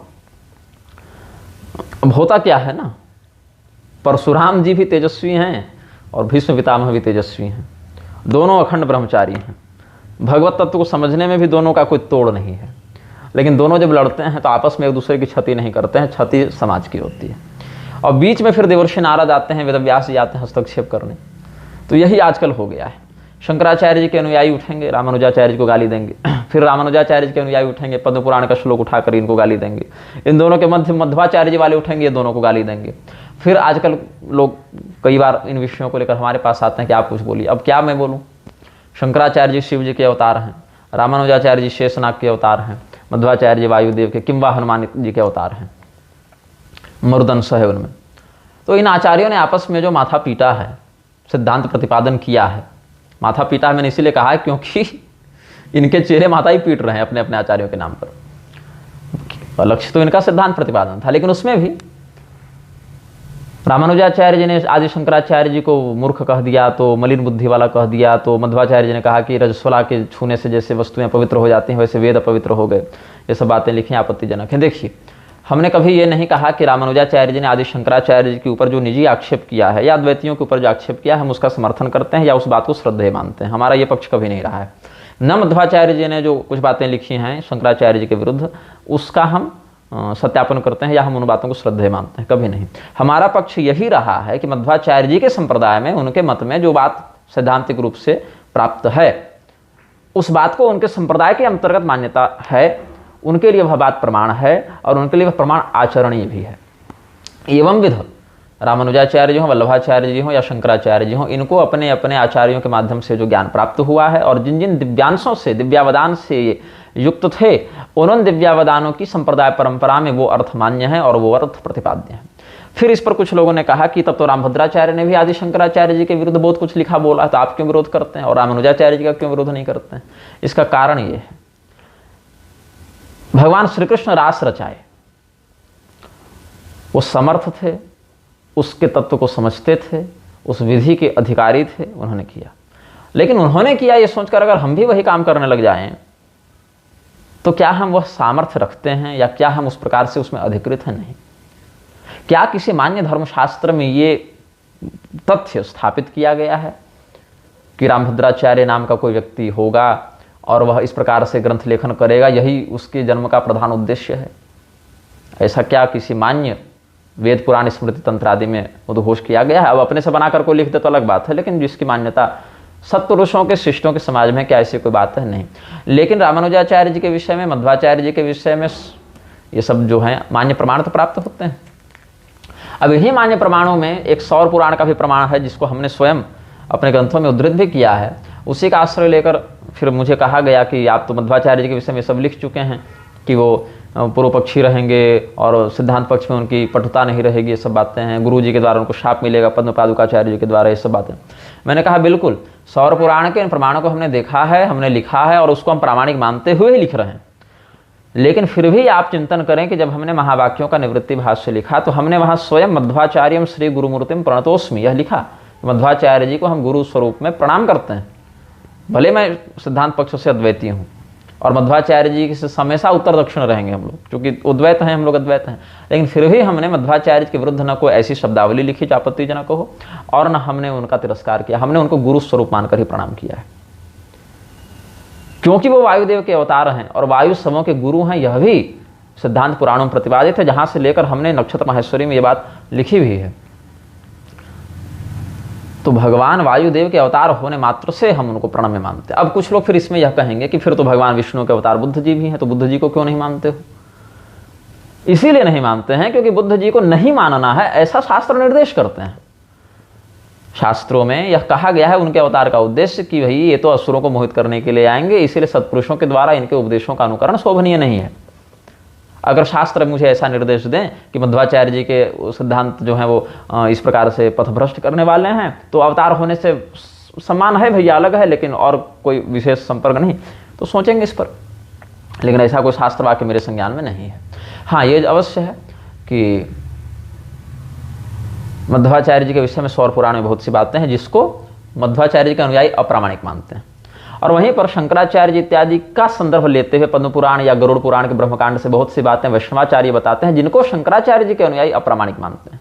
कुल मिला के लड़ाई सिर्फ इतनी है कि हमारे गुरु का जहां अच्छा वर्णन मिले उन बातों को हम प्रामाणिक मानेंगे, और तुम्हारे गुरु का जहां गलत वर्णन मिले उसको भी हम प्रामाणिक मानेंगे। लेकिन यदि तुम्हारे गुरु का अच्छा वर्णन मिले और हमारे गुरु का गलत वर्णन मिले तो हम इस बात को अप्रामाणिक मानेंगे।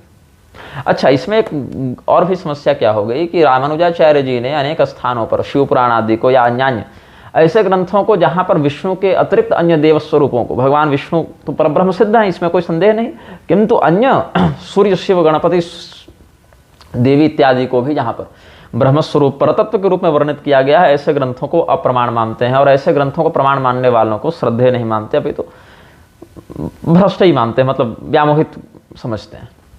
और पांचरात्र रक्षादि में भी वेदांत देशिक जी ने बहुत से पर संप्रदाय के तंत्रों को, पर संप्रदाय के पुराणों को अप्रामाणिक अथवा प्रक्षिप्त भी कहा है। लेकिन प्रक्षिप्त उन्होंने ये नहीं कहा कि अमुक अंश प्रक्षिप्त है इसीलिए उतना बाद में जोड़ दिया गया, पे तो उन्होंने ग्रंथ की अप्रामाणिकता वहां कह दी है। अब इसमें और प्रक्षिप्त क्यों है, अपनी श्रेष्ठता दिखाने के कारण इन्होंने प्रक्षिप्त कह दिया। लेकिन यही तर्क शैव और अन्य शाक्तागम और शैवागम वाले भी देते हैं कि जहां वैष्णवागमों को श्रेष्ठ बताया गया है वहां अपनी वाहवाही करने के लिए वैष्णवों ने जोड़ दिया। और देखिए, यही चक्कर में एक दूसरे का हजारों की संख्या में माथा ये लोग काट चुके हैं और आगे काटते रहेंगे, क्योंकि ये दुराग्रह का कोई समाधान नहीं है। लेकिन भगवान रामानुजाचार्य जी जिन ग्रंथों को प्रामाणिक मानते हैं, यथा विष्णु पुराण, यथा श्रीमद् भागवत या पद्म पुराण, उन्हीं ग्रंथों के अनेकानेक ऐसे प्रसंगों से भगवान शिव का भी परतत्व होना, परब्रह्म होना, सृष्टि स्थिति संहार निग्रह अनुग्रह नियामक परमात्मा होना सिद्ध होता है।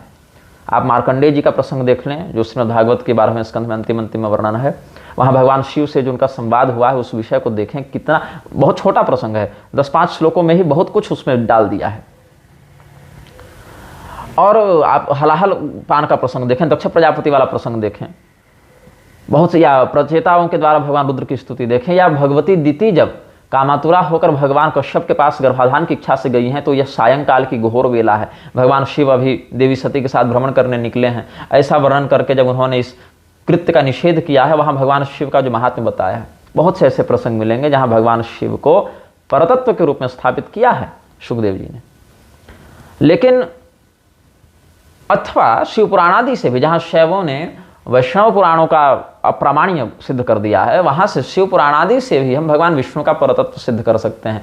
क्योंकि अभी तो मुझे हंसी लाती है कि बहुत से रामानुजी आचार्य जो स्वयं के नाम के आगे जगतगुरु रामानुजाचार्य इत्यादि विरद भी लिखते हैं, वो भी शिव पुराणादि की कथा कह रहे हैं, वहां से भी दक्षिणा ले रहे हैं।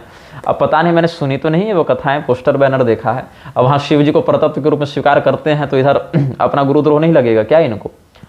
और अगर शिव जी को परतत्व के रूप में नहीं मानते हैं तो शिव पुराण की कथा का वास्तविक तथ्य कैसे प्रकाशित कर पाएंगे? फंस जाएंगे ना। तो नहीं वैष्णवता कुत्र संप्रदाय पुरस्सरा इत्यादि के भी आड़ में बहुत से लोग कहते हैं कि रामानुजाचार्य जी तो वैष्णव ही नहीं थे, वल्लभाचार्य जी तो वैष्णव ही नहीं थे। पांचरात्र का वास्तविक तत्व तो शंकराचार्य जी प्रतिपादित कर सकते हैं, अथवा शंकराचार्य जी ने जो अर्थ लिखा अगर वो पांचरात्रों के संदर्भ में अनुक्तोपालंब था, गलत था, तो रामानुजाचार्य जी के आने से पहले बहुत दीर्घकाल है दोनों में, तो और किसी पांचरात्रिक ने या तात्कालिक पांचरात्रिकों ने ही विरोध क्यों नहीं कर दिया कि तुम तो भैया ऐसी बात कहते हो जो हमारे यहाँ लिखी नहीं, तो तुम झूठा आरोप स्वयं लगा के खंडन कैसे कर सकते हो? ऐसा प्रतिपक्षी वाद कर सकता है, लेकिन ऐसा उन्होंने नहीं किया। तो बात ऐसी है बंधु, पांचरात्रों के संदर्भ में भगवान शंकराचार्य जी ने जो कथन कहा, वह कथन तात्कालिक पांचरात्रिक आचार्यों के संदर्भ में उनके दृष्टिकोण में युक्त था, इसीलिए उन्होंने शंकराचार्य जी के मत को स्वीकार किया, अपनी पराजय मानी। और जब रामानुजाचार्य जी के रूप में शेषनाग आते हैं तो वहां पर रामानुजाचार्य जी के आचार्यत्व का प्रोत्साहन भगवान को करना अभिष्ट था, इसीलिए वहां पर उन्होंने यह चिंतन किया कि अमुक अमुक प्रसंग में आदि शंकराचार्य जी का अर्थ गलत जा रहा है। हाँ, हो सकता है उनकी शब्दावली में, हो सकता है क्या लिखा ही है, उनकी शब्दावली में आदि शंकराचार्य जी के लिए अत्यंत कटु और कलुषित शब्दों का प्रयोग किया गया है। लेकिन आप तो शब्द की बात करते हैं यहां पर, मैं तो कहता हूं कि अगर दोनों देवता एक दूसरे पर दिव्यास्त्र भी चला दें तो इनको दोष नहीं लगेगा। जैसे औरंगजेब जाकर किसी शिवलिंग पर प्रहार करे, और बाणासुर वाले प्रकरण में भगवान कृष्ण ने भगवान शिव पर दिव्यास्त्रों का प्रहार किया। औरंगजेब के प्रहार की तुलना में भगवान कृष्ण के द्वारा चलाया गया दिव्यास्त्र कितना उच्च स्तरीय होगा। लक्ष्य तो शिव जी हैं ना दोनों के लिए, लेकिन फिर भी आप सपने में भी औरंगजेब के कृत्य को और भगवान कृष्ण के कृत्य को एक पक्ष में नहीं रख सकते हैं, और औरंगजेब को जो दोष लगेगा वही दोष भगवान कृष्ण को नहीं लगेगा। अभी कॉरिडोर के नाम पर जितना उत्पात कर दिया गया, अनेकानेक तीर्थों में भी उत्पात किया ही जा रहा है। वहां पर जो वाराणसी को ही देख लीजिए ना आप, वाराणसी नगरी में ही जितना उत्पात किया गया है सरकार के द्वारा विकास के नाम पर। अभी महाश्मशानेश्वर भगवान जो है वो मल युक्त सीवर के जल में डूब गए। बताइए वहां कहां से देवतत्व वास करेगा। और भगवान सुदर्शन चक्र ने जो निन्य वन्य काशी देव सिख जटिल ज्योतिषाय नदाहम, काशी को पूरा, वाराणसी को पूरा एकदम भस्मीभूत कर दिया, तो क्या इन दुष्टों को जो पाप लगेगा वो सुदर्शन चक्र को ही पाप लगेगा? नहीं लगेगा। वो सब दिव्य तत्व हैं, और दिव्य तत्वों के आंतरिक ऊर्जा में जो समन्वय होता है उसमें, या भगवान शिव ने ही जो भगवान सूर्य को, अब भगवान सूर्य को गाली दे दें तो दोष लगेगा। बहुत बार तो कुष्ठ इत्यादि भी प्रत्यक्ष हमने देखे हैं कि देवापमान करने वालों को लगता है। तो क्या वही सूर्य हत्या का दोष भगवान शिव को लगा? नहीं लगा। फिर भी लोक मर्यादा के लिए उन्होंने कश्यप जी के शाप को स्वीकार करके गणपति जी के वध में अपने पुत्र शोक को चरितार्थ किया, लेकिन फिर भी वो उन दोनों बातों को एक पक्ष में आप नहीं रख सकते हैं। तो आप तो यहाँ केवल कटु शब्दावली से ही भ्रमित हो गए बंधु। वहां तो मैं कहता हूं कि अगर दोनों आचार्य एक दूसरे को पीट भी डालते कदाचित, तो भी दोनों को दोष नहीं लगता, क्योंकि आप श्रीमद् भागवत उठाकर देखें, भगवान महादेव के पास शेषनाग भी हाथ जोड़कर उनको प्रणाम करते हैं, कहते हैं मैं अपने हजार मुखों से भगवान महादेव के वास्तविक महात्म्य को प्रकाशित करने में समर्थ नहीं हूं। यह स्वीकारोक्ति है शेषनाग की।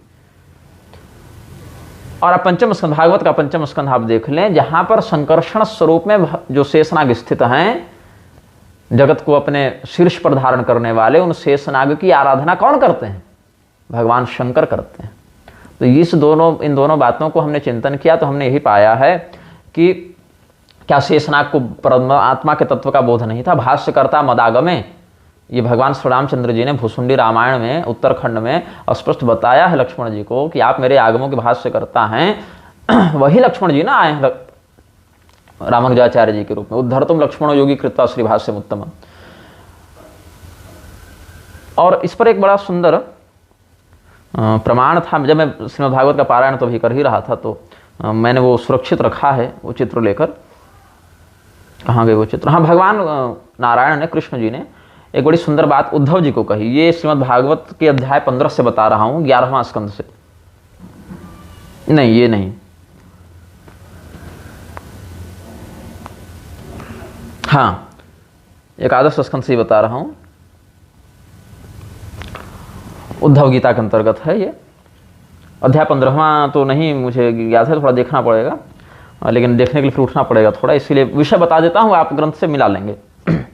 नैतदेवं यथार्थत्वं यदहं वच्मि तत्तथा एवं विवदताम हेतुं शक्तयो में दुरत्ययाः यासां व्यतिकरादासीद विकल्पो वदतां पदं प्राप्ते समदमेप्येति वादस्तमनुशाम्यति परस्परानुप्रवेशात् तत्त्वानां पुरुषर्षभ पौर्वापर्य प्रसंख्यानं यथा वक्तुर्विवक्षितम् एकस्मिन्नपि दृश्यन्ते प्रविष्टा नीतराणि च पूर्वस्मिन् वा परस्मिन् वा तत्त्वे तत्त्वानि सर्वशः पौर्वापर्य मतो मीशां प्रसंख्यानमभिप्सतां यथा विविक्तम यदवक्त्रम गृहिणीमो युक्ति संभवात्। उद्धव जी को जहाँ तत्व संख्यात्मक वर्णन किए हैं भगवान, ये सब तत्व का ही झगड़ा है।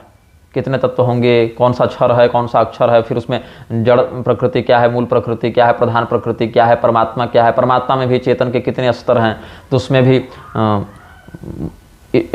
निष्कल ब्रह्म है, फिर सकल ब्रह्म है, उसमें भी जीवात्मा है, उसमें भी अविद्योपाधिक जीव है, उसमें भी ब्रह्म ज्ञान संसिद्ध ऐसा चेतन है जो अभी ब्रह्मपद तक पहुंचा नहीं है, लेकिन अक्षर मात्र से उसको बोध हो गया है। इधर इनके मत में नित्य जीव है, मुक्त जीव है, बद्ध जीव है, बहुत सी बातें हैं, बहुत से दृष्टिकोण है, ये सब तत्व को ही लेकर है, तत्व जिज्ञासा ही है ये सब।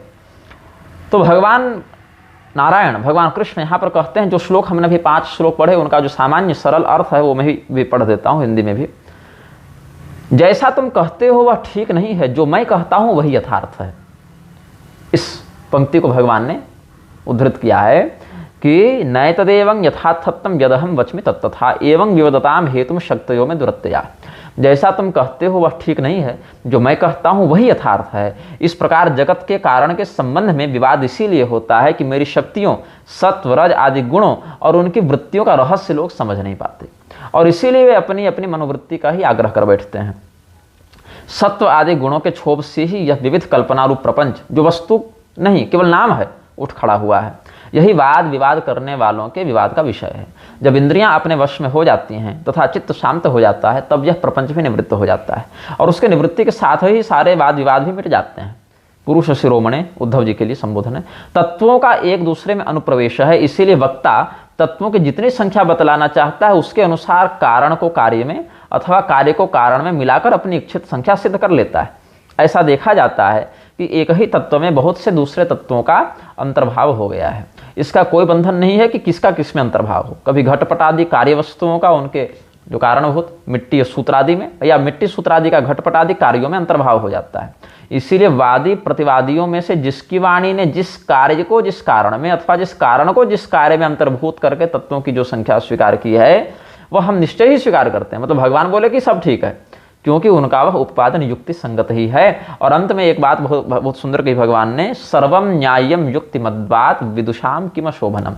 विद्वानों के लिए ये सारी बातें युक्तिमत ही हैं, सभी बातें साधु हैं, सही हैं, अपने अपने दृष्टिकोण से सबने ठीक बताया है। विद्वानों के लिए कोई भी अशोभनीय बात नहीं है। अब ये विदुषाम किम शोभनम का दुरुपयोग करते हुए तो दयानंद सरस्वती और रामपाल और अड़गड़ानंद और गिरधर मिश्र और भी प्रकार के प्रपंची खड़े हुए, ब्रह्मा कुमारी, गायत्री परिवार सब खड़े हो जाएंगे, लेकिन ऐसा नहीं है। विदुषाम की में शोभनम से तात्पर्य है तत्ववेत्ता लोगों के लिए, जो इस तत्व ज्ञान में निष्णात हो चुके हैं, परंपरा सिद्ध हो चुके हैं, ऐसे विद्वानों के लिए क्या अशोभनीय है। अब रामानुजाचार्य जी ने जो बातें कही हैं वो शेषनाग के अवतार हैं। शेषनाग ने ही तत्व ज्ञान का कितना सुंदर उपदेश अनेकानेक प्रकरणों में किया है।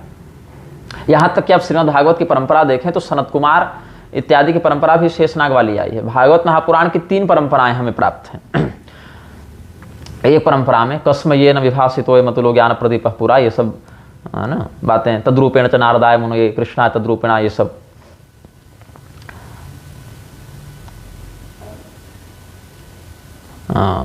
भगवान नारायण से ब्रह्मदेव ने प्राप्त किया, ब्रह्मदेव से देवर्षि नारद ने प्राप्त किया, नारद जी से वेदव्यास जी ने प्राप्त किया, वेदव्यास जी से सुखदेव जी ने प्राप्त किया, वहां से परीक्षित जी ने प्राप्त किया, एवं विधि इस कथा का प्रसार संसार में हुआ।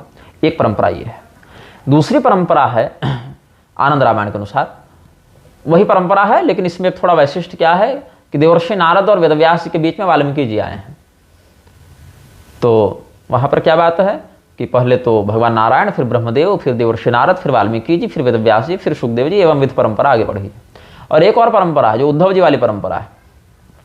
वहां क्या है, वहाँ शेषनाग से सनत कुमार ने प्राप्त किया और वहाँ से फिर वो कथा आगे बढ़ी है। तो कालांतर में बृहस्पति जी और पराशर जी को मिली है, और बृहस्पति जी से उद्धव जी ने प्राप्त किया, पराशर जी से मैत्रेय जी ने प्राप्त किया। यही कारण है कि उद्धव जी और विदुर जी जब मिले हैं भगवान के जाने के बाद, तो विदुर जी ने हालचाल पूछा है तो उद्धव जी भावुक होकर रोने लगे और बोले कि आपके लिए तो भगवान बहुत बड़ी धरोहर छोड़ कर गए हैं, बहुत बड़ा ज्ञान देकर गए हैं, लेकिन हम विरह से इतने पीड़ित हैं कि बोल नहीं पाएंगे, मेरा गला रुंध जाएगा, हम रोने लग जाएंगे।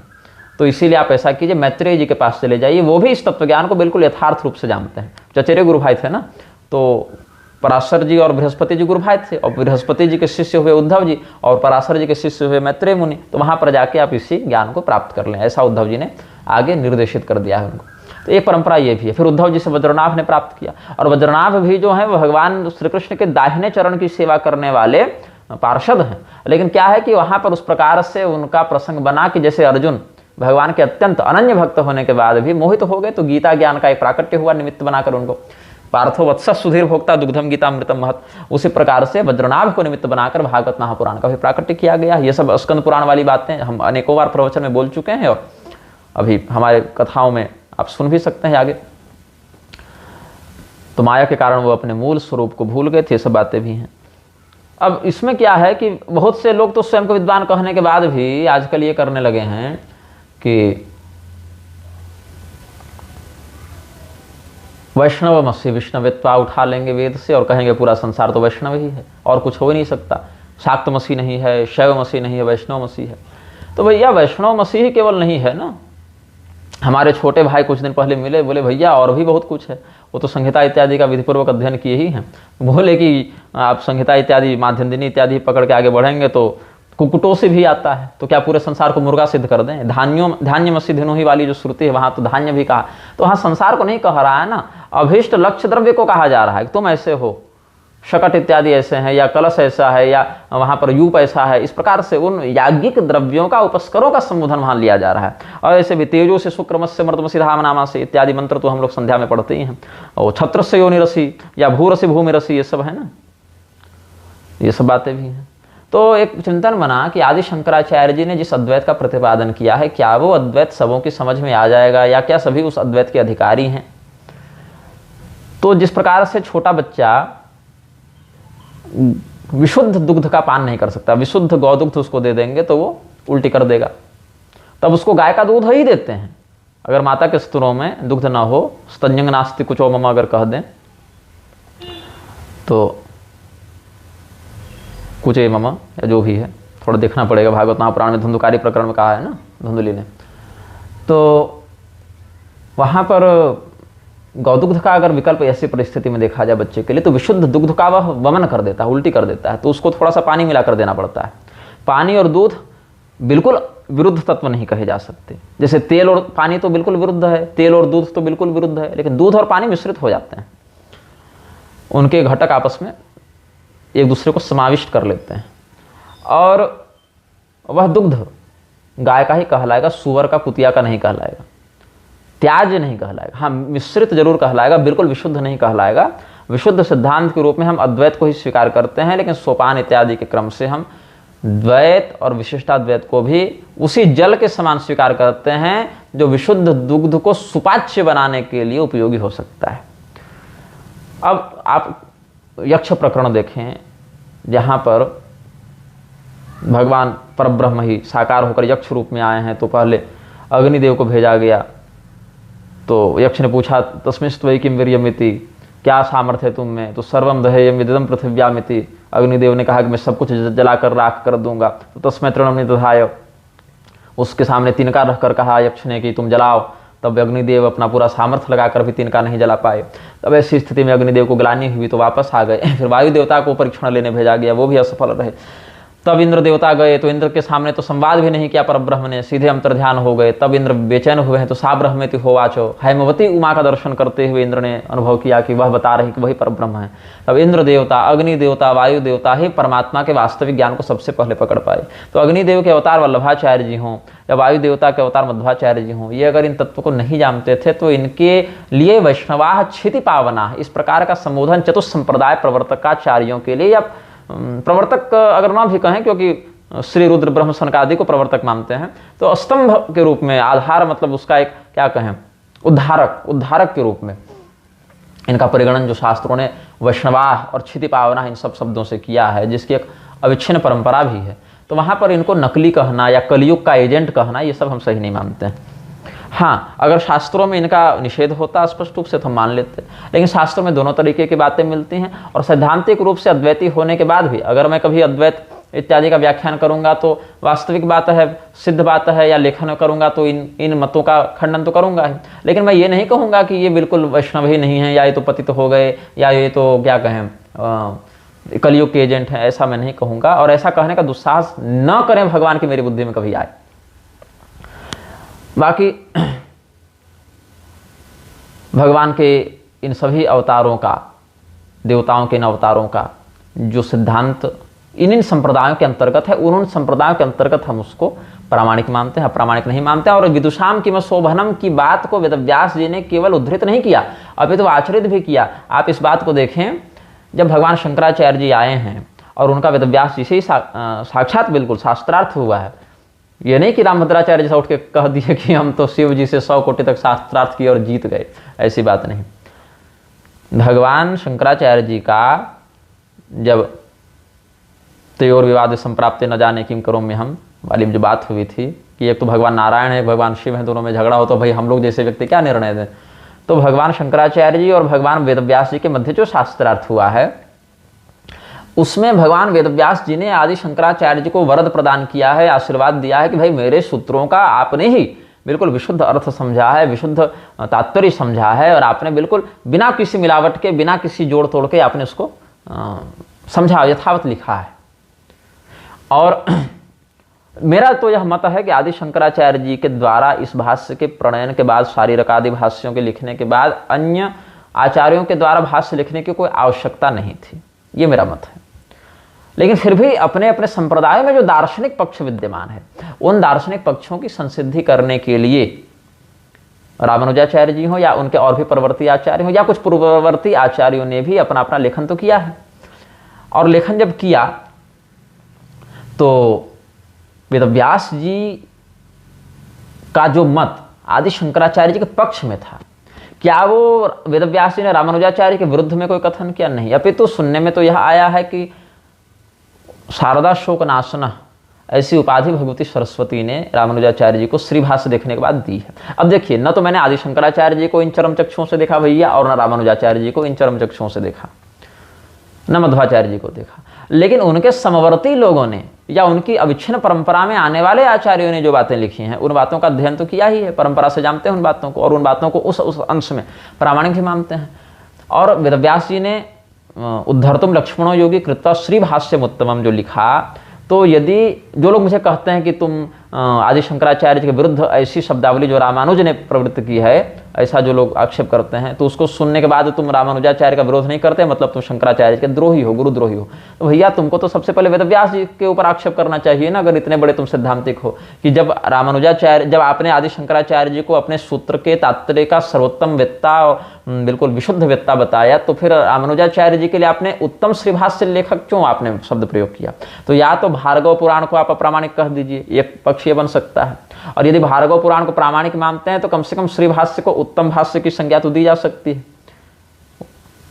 और उत्तम भाष्य श्रीभाष्य को अगर मानते हैं वेदव्यास जी के कथनानुसार, तो इसका अर्थ है कि अपने अपने संप्रदाय में वेदव्यास जी ने दोनों आचार्यों के अर्थ को सही माना है। इतना ही नहीं, आप तो देखिए कि मध्वाचार्य जी तक को 8 शालग्राम शिला का आशीर्वाद किसने दिया? वेदव्यास जी ने ही दिया है। और समयानुसार जब त्रिविक्रम पंडित आए, 8 दिनों तक जो शास्त्रार्थ चला है उनका मध्वाचार्य जी से, तो उन्होंने अद्वैत का परित्याग करके द्वैत मत स्वीकार कर लिया है। और अनेकानेक ऐसे आचार्य हुए हैं, जैसे एक रामराय जी का, मुझे दक्षिण भारत के एक बहुत उद्भट विद्वान जो हयग्रीव भगवान के कृपा पात्र थे, उनका हमें परिचय दिया गया। अद्वैत विजय वैजयंती करके एक व्यक्ति हैं, आईडी उनकी इसी नाम से, उनके पोस्ट पर हमने देखा था उनके विषय में, बड़े प्रतिभावान साधक रहे। पहले वो रामानुजाचार्य जी के मतावलंबी थे, बाद में उन्होंने शंकराचार्य जी के मत को अपनाया और श्रीभाष्य का खंडन भी लिखा। अब वो प्रकाशित है कि नहीं ये तो मुझे नहीं पता, लेकिन उनके अविच्छिन्न परंपरा के श्रोत्री ब्राह्मण भी उनके कुल में हैं। बहुत पुराने भी नहीं हुए, 100-150 साल पहले हुए हैं वो, तो ऐसा भी नहीं कि कोई सुनी सुनाई बात बता रहे हैं, मतलब अपने अधिकार के अंतर्गत जितना काल बीता है उसमें से ही उनका परीक्षण किया जा सकता है। तो ऐसा मैं नहीं कहता हूं कि रामानुजाचार्य जी ने जो कह दिया उसका खंडन किसी ने किया ही नहीं या हो ही नहीं सकता है, या शंकराचार्य जी ने कह दिया उसका भी किसी ने खंडन नहीं किया या हो नहीं सकता है। अपितु आप तो यह भी देखें कि भविष्य पुराण में एक विषय ऐसा भी आता है जिसमें रामानुजाचार्य जी के द्वारा शंकराचार्य के पद पर आरूढ़ एक आचार्य का भी शास्त्रार्थ में खंडन किया गया और वो पराजित हुए हैं। तो या तो उन श्लोकों को ही आप नकली बोल दीजिए, या तो कम से कम इतना मानिए कि अलग अलग संप्रदाय की जो दार्शनिक स्थिति है उसमें उन आचार्यों ने जो ब्रह्म चिंतन किया, जो अनुसंधान किया, उस अर्थ को लिखा है। इसीलिए सर्वम न्यायम युक्तिमत्वात् विदुषाम किम शोभनम, और उसमें अपने संप्रदाय से जो हमें प्राप्त है उसका हम पालन करें और उसी से परमात्मा के संसिद्धि का प्रयास करें। बाकी माहेश्वर तंत्र आप उठाएंगे तो वहां तो द्वैत और अद्वैत दोनों को ही कह दिया है कि इन दोनों के चक्कर में पड़े रहने वाले व्यक्ति मूर्ख हैं। एक वचन तो ऐसा भी शब्द राशि अगर देखने निकले तो वो भी मिल जाएगा। हाँ, ये अवश्य है कि शंकराचार्य जी का मत, चूंकि मैं सिद्धांत सद्वैती हूं, तो मेरे लिए सर्वोत्तम रूप से ग्राह्य है। और उन वचनों को और भी दृढ़ता से समझने के लिए हम श्रीभाष्य का, माधव भाष्य आदि का भी आश्रय लेते हैं। उनको वचनों को भी देखते हैं कि भाई इन्होंने क्या इसका अर्थ किया, इनका क्या चिंतन है। उनको हम त्याज्य नहीं मानते, उनको हम सहयोगी ही मानते हैं इस वाद विवाद की श्रृंखला में।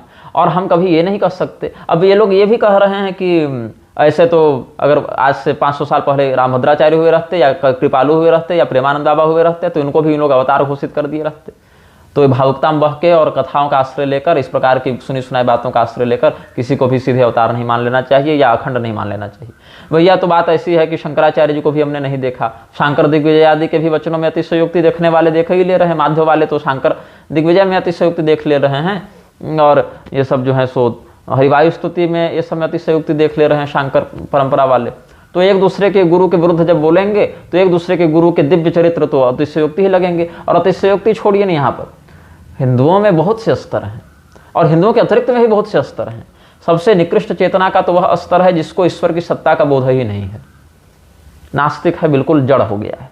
लेकिन जो मुसलमान हैं, ईसाई हैं, यहूदी हैं, उससे थोड़ा सा ऊपर हैं, क्योंकि उनको लगता है कि हाँ संसार को किसी ने बनाया है, कोई तो है जो संसार चला रहा है, गॉड है, अल्लाह है, यहोवा है, जो भी है। तो कम से कम नास्तिक से तो उनकी चेतना इस अंश में उन्नत हो गई कि हाँ अकारण उद्भूत नहीं हुआ है जगत, कोई इसका निर्माता है, लेकिन वो निर्माता कैसा है इसका यथार्थ परिज्ञान नहीं है।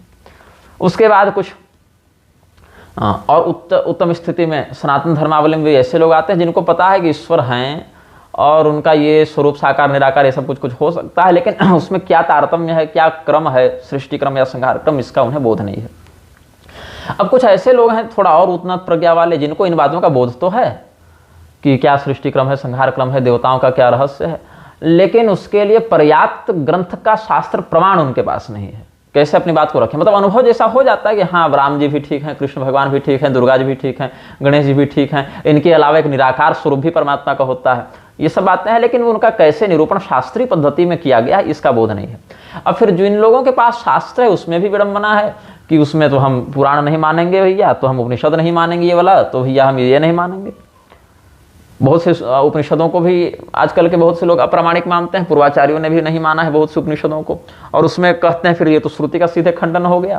तो बहुत से उपनिषदों में एक दूसरे से परस्पर विरोधी वाक्य भी मिल जाते हैं, जैसे पर साखीय गृह सूत्र आदि को स्वसाखीय कृत्य में हम अप्रमाण मानकर व्यवहार करते हैं, वैसे पर संप्रदाय पोषक सिद्धांतों को स्व संप्रदाय संतुष्टि में हम अप्रमाण मानकर व्यवहार करते हैं, ऐसा भी उन आचार्यों का मत रहा है। फिर कुछ और ऊपर बढ़ेंगे आगे तो कहेंगे कि हम शास्त्र को तो सारा कुछ प्रमाण मानेंगे कि जितने वेद पुराण स्मृति तंत्र उपनिषद ये सब हैं उन सबों को हम प्रमाण तो मानते हैं, लेकिन भैया उसमें एक विडंबना ये है कि हमारा देवता का जो ये रूप है यही वाला हमको सबसे अधिक श्रेष्ठ रूप में स्वीकार्य है। फिर कुछ और ऊपर आएंगे जो सभी रूपों में संभाव का दर्शन करेंगे, फिर कुछ और ऊपर आएंगे जो देहाभिमान से मुक्त हो चुके हैं। तो बहुत से स्तर होते हैं, ये नहीं कि हम केवल हिंदू के यहाँ जन्म ले लिए या ब्राह्मण हो गए या कम से कम शास्त्र अध्येता भी हो गए तो हम सब कुछ जान गए। ना हम इस श्रेणी में आते हैं, ना आप इस श्रेणी में आते हैं। और इसी में एक घाव में कोढ़ क्या हो जाता है कि हमारा गुरु जो बोल दे वही सबसे बढ़िया और तुम्हारा गुरु जो बोले वह गलत। तो इस प्रकार से वकील बन जाते हैं चेले अपने ही अपने गुरुओं के। अब अभी जो राधा तत्व पर जो विवाद हुआ प्रेमानंद बाबा और प्रदीप मिश्र के मध्य में, और उसके बहाने बहुत से राजनीतिक रोटियां सेकी गई, बहुत टीआरपी बटोरी चैनलों ने। अभी श्रीनाथ भगवान का जो श्री चित्र वो अंबानी की जो बहू, क्या नाम है, राधिका नाम है उसका भी ना संयोग से, तो वो जो है सुलहंगा के नीचे, वो घुटने से भी नीचे आ रहा था भगवान का विग्रह। ये शोभनीय है क्या बताइए? ये कितना गलत कार्य है। और वहाँ कितने कथित प्रतिष्ठित आचार्य विद्यमान होंगे जिन्होंने प्रत्यक्ष परोक्ष रूप से इस बात को देखा। और मेरी जानकारी में तो ऐसा नहीं है कि इस बात का उन्होंने विरोध किया है, किया होगा तो अच्छी बात है, लेकिन जिस प्रकार से राधा तत्व को लेकर झगड़ा हो गया, क्या वैसा कर रहे हैं ये लोग? नहीं कर रहे हैं। क्या इस बात के लिए सार्वजनिक क्षमा मंगवाई गई? नहीं मंगवाई गई, क्योंकि वहाँ पावर है, पैसा है। पावर पैसा तो प्रदीप के पास भी है, लेकिन यहाँ कम से कम कैटेगरी तो एक है ना, बिजनेस तो एक ही विभाग का है ना, यहाँ कंपिटिटर्स हैं, वहाँ तो कोई कंपटीशन ही नहीं है आपका। या आर्य समाजियों का एक बड़ा वायरल हो रहा है, कोई धूर्त भगवा पगड़ी बांधे है और एक सफ़ेद रंग की कोई साड़ी पहन के कोई चांडालिनी जो है वो अलग व्याख्यान कर रही है, भगवती राधिका को कुशब्द बोल रही है, तब प्रेमानंद के चेले वहाँ नहीं भड़क रहे हैं, आर्य समाजियों पर नहीं भड़क रहे हैं। या सीरियल वाले जो भगवती राधिका का जो चरित्र विकृत करके दिखाते हैं या और भी अशास्त्रीय प्रारूप में दिखाते हैं भगवान राधा कृष्ण का चरित्र, उस पर तो क्षमा नहीं मंगवाई जा रही, उस पर तो प्रतिबंध नहीं लगवाया जा रहा है। बात ये नहीं कि भगवती राधिका का क्या शास्त्रीय प्रारूप है, बात है कि जहाँ पर जिस अंश में जिसको लगता है मैं सफल हो सकता हूँ वहाँ पर उस अंश में आंदोलन कर देता है, बाकी इसमें मौन साध लेता है, यही बात है। अब हाँ, एक बात और बता दूं, अभी अंबानी से स्मरण आ गया, अभी देख रहा हूँ कि स्वामी मुक्तेश्वरानंद सरस्वती गए हैं, तो सदानंद सरस्वती भी गए हैं, पुरी और श्रृंगेरी वाले तो वहाँ नहीं दिखे आचार्यगण, लेकिन अब प्रतिनिधि भेजे होंगे तो नहीं पता मुझे, श्रृंगेरी तो वहाँ से निकट ही है पुरी तो खैर दूर है, और पुरी के शंकराचार्य जी की अभिरुचि ऐसे कृत्यों में होती भी नहीं है। तब मैंने आपत्ति की कि दंडी सन्यासियों का ऐसे कृत्यों में जाना निषिद्ध है। तो बोले कैसे निषिद्ध है? तो संन्यासोपनिषद में ही बताया गया है सब कि वमन के समान प्रवृत्ति मार्गियों का द्रव्य या उत्सव होता है, उसका परित्याग कर दे। और नारद परिव्राज को उपनिषद का भी एक वाक्य यहाँ पर हमने संग्रहित किया है, आतिथ्य श्राद्ध यज्ञेषु देव युवात्रोत्सवेषु च महाजनेषु सिद्ध्यर्थी न गच्छेद योग वित्वचित। जो योग मार्ग पर आरूढ़ परिव्राजक है, सन्यासी है, उसको इस प्रकार से आतिथ्य कर्म में निमंत्रित होकर नहीं जाना चाहिए, श्राद्ध यज्ञ इत्यादि में नहीं जाना चाहिए, उत्सव या देवयात्रा इत्यादि में भी नहीं जाना चाहिए, क्योंकि बहुत सारे दृश्य वहाँ ऐसे दिखते हैं जिससे इसकी मन में प्रवृत्ति मार्ग की ओर आने की मनसा बढ़ सकती है। तो इन बातों का भी चिंतन करना चाहिए। और फिर कुछ लोग कहने लगे कि राम मंदिर में जाने के लिए फुर्सत नहीं थी, लेकिन अंबानी के यहाँ जाने के लिए फुर्सत है। बात है कि देखिए, राम मंदिर में भी जाने की आवश्यकता नहीं थी, क्योंकि वहाँ न राम जी जैसा कुछ था, न मंदिर जैसा कुछ था। वो एक राजनीतिक पार्टी के राजनीतिक व्यक्ति का निजी स्टंट था, और उसी स्टंट के पीछे सारे लोग लहालोट पे घूम रहे थे। हम इसी रूप में उसको देखते हैं, जिसमें शास्त्रीय मानकों की भर भर टोकरी हत्या की गई थी, जिसका राजनीतिक स्वार्थ भी ये लोग सिद्ध नहीं कर पाए। और यहाँ भी अपने एक विलासिता का प्रदर्शन मात्र है। यहाँ पर भी हम किसी देवतत्व का सन्निधान नहीं समझते हैं, और नहीं तो स्पष्ट रूप से उत्तेजक अंगों का प्रदर्शन करने वाले कथित जो एक्ट्रेस हैं और कार्दाशियंस हैं और बीबर्स हैं और ये सब जो गायक हैं पॉप कल्चर वाले, वो सब भी तो आ ही रहे हैं। कितने सारे मिलेक्स तो आ ही रहे हैं। उसी श्रेणी में आपको भी समझ कर निमंत्रण दिया गया, आप भी वहाँ मुँह उठाकर पहुँच गए। ज़्यादा आशीर्वाद का मन था भैया तो मठ में ही आ जाते, वहीं से कुछ कह देते कि हाँ चलो अखंड सौभाग्यवती भव तुम्हारा। हालांकि आजकल की स्त्रियाँ तो अखंड सौभाग्य चाह भी नहीं रही हैं। इंश्योरेंस के पैसे पर ज़्यादा उनकी रुचि रहती है, एलिमनी पर ज़्यादा रुचि रहती है। सौभाग्य को खंडित करने के लिए ही लोग पहले बैठे हैं। हालांकि मेरी इसी कामना नहीं है, नवविवाहित दंपति तो हम अपने मुझसे क्यों कुछ कहने जाएं। दोनों बालक के मन में भगवान की भक्ति बढ़े और भगवान की श्रद्धा बढ़े और धर्मानुसार अधिकाधिक जीवन यापन करें, हम तो अपनी ओर से यही कामना कर सकते हैं हर एक प्राणी के लिए। लेकिन फिर भी आचार्य कोटि में स्वयं को स्थापित करने वाले लोगों का ऐसा जाना, अब अवधेशानंद जाए, रामभद्राचार्य जाए या बागेश्वर वाले जाए, ये सब तो राजनीतिक चापलूस हैं, घूमे फिरे ही हैं। लेकिन कम से कम दंडी सन्यासी होकर जो शंकराचार्य के रूप में, आमनाय पीठाधिपति के रूप में स्थापित करते हैं, उनसे ऐसा व्यवहार हम शोभनीय नहीं समझते। फिर कुछ लोगों ने कहा कि राजा दशरथ ने जब विवाह किया था अपने पुत्रों का तो ऋषि महर्षि आए थे। भैया तो ये राजा दशरथ हैं क्या? राजा दशरथ के विवाह में क्या मृक्षों को ऐसे बुला बुला के और निछावर दिया जा रहा था और उभरे हुए उरोजों के साथ ये लोग वहां प्रदर्शन कर रहे थे, अंडरवियर पहन के नाच रहे थे? राजा दशरथ के साथ तुलना कर रहे हो। एक धूर्त कह रहा था कि नगर का श्रेष्ठ धनी व्यक्ति भी राजा के समान होता है ऐश्वर्य की दृष्टि से, इसलिए राजा भगवान की होती है। कुछ भी सिद्ध कर दो, राजा भगवान की होती है, कहीं भी घुसा दो। अब अभी अंशुमान वाला प्रकरण में हमने कहा कि लोग कह रहे हैं कि पत्नी जो है वो गलत है क्योंकि वो पैसा लेकर मायके चली गई और माता पिता को कुछ नहीं मिला। कुछ लोग कह रहे हैं कि माता पिता ही गलत हैं क्योंकि पत्नी अपना जीवन सौंप के आई थी तो भैया वो तो लेगी ही पैसा। बहुत लोग अलग अलग तरह की बातें कर रहे हैं। कुछ लोग कह रहे हैं कि पत्नी तो दूसरा विवाह भी कर लेगी, पैसे तो माता पिता को मिलना चाहिए। मतलब विधवा विवाह को इतना नॉर्मल कर दिया गया है, सामान्य कर दिया गया है, जिसको आज की भाषा में जनरलाइज करना कहते हैं कि कोई भी विधवा से विवाह करे तो कोई बड़ी बात नहीं है, मतलब बहुत सामान्य बात है, बल्कि अच्छी बात लोग कहते हैं। अभी तो उम्र ही क्या थी। अरे भैया तो क्या ऐसा लिखा है कि उम्र के कारण ही विवाह करना चाहिए? अगर तुमको उम्र ही क्या थी कहना है, अगर ये मानते हो कि उम्र है, जवानी है, उत्तेजना आएगी तो शरीर की शारीरिक तृप्ति भी चाहिए, शारीरिक सुख चाहिए, तो विवाह ही शब्द क्यों जोड़ना है? शारीरिक सुख तो धन और सुख दोनों मिलेगा वेश्यालय ले जाने से, वो भी किया जा सकता है। लेकिन दोनों कुलों को नरक भेजने के लिए क्यों तुले हो तुम लोग? विधवा विवाह मत कह दो, उसको वेश्यालय भेज दो सीधा सीधी। अपनी इच्छा से जाएगी तो कोई अत्याचार भी नहीं करेगा।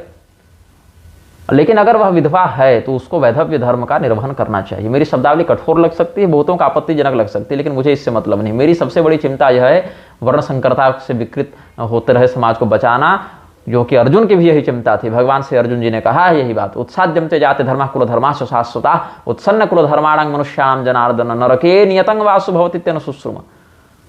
तो वो शास्त्रीय परंपरा के संरक्षण के लिए हम चिंतित हैं। यहाँ तो ये बात हो गई है कि विधवा से विवाह कर लो और उसका जीवन बना लो। लोग कहते हैं भविष्य में क्या होगा? इनको भविष्य का अर्थ लगता है जब तक शरीर रहेगा। काहे भैया, जो स्त्री 60 साल की उम्र में विधवा हो रही है उसका कोई 20 साल 30 साल का जीवन नहीं बचा होता है, वो भी अपनी इच्छा से विवाह कर ले। तो तुम लोग उसको कहते हो कि बुढ़ापे में जवानी चढ़ी, क्यों उसको फिर गाली देते हो? तो जिन जिन बातों से हिंदू धर्म पतित होता था उन्हीं उन्हीं बातों को ये लोग जो है सो सामने लाते हैं और हिंदुत्व के नाम पर लाते हैं। तो मैंने एक बात कही थी, तुम हिंदू तो रहोगे लेकिन तुम्हारे अंदर हिंदू धर्म जैसा कुछ नहीं रहेगा। क्योंकि नाम से भैया अगर देखोगे हिंदू, तो कंस में भी कोई कमी नहीं थी हिंदुत्व की। भले बच्चा पटक पटक के मारता था लेकिन स्वयं को भोजराज कंस ही कहता था। तो ये सब जो कुलधर्म के नाश कारक जो बातें हैं वो बहुत निंदनीय हैं और शास्त्रीय संविधान में जिनको हम दंडनीय समझते हैं और इस पर किसी का ध्यान नहीं होता है। तो आचार्यों के द्वारा ऐसे कृत्य का करना शोभनीय हम नहीं समझते हैं। एक नमन कृष्ण भगवत किंकर जी हैं, फेसबुक से ही परिचय है हमारा। और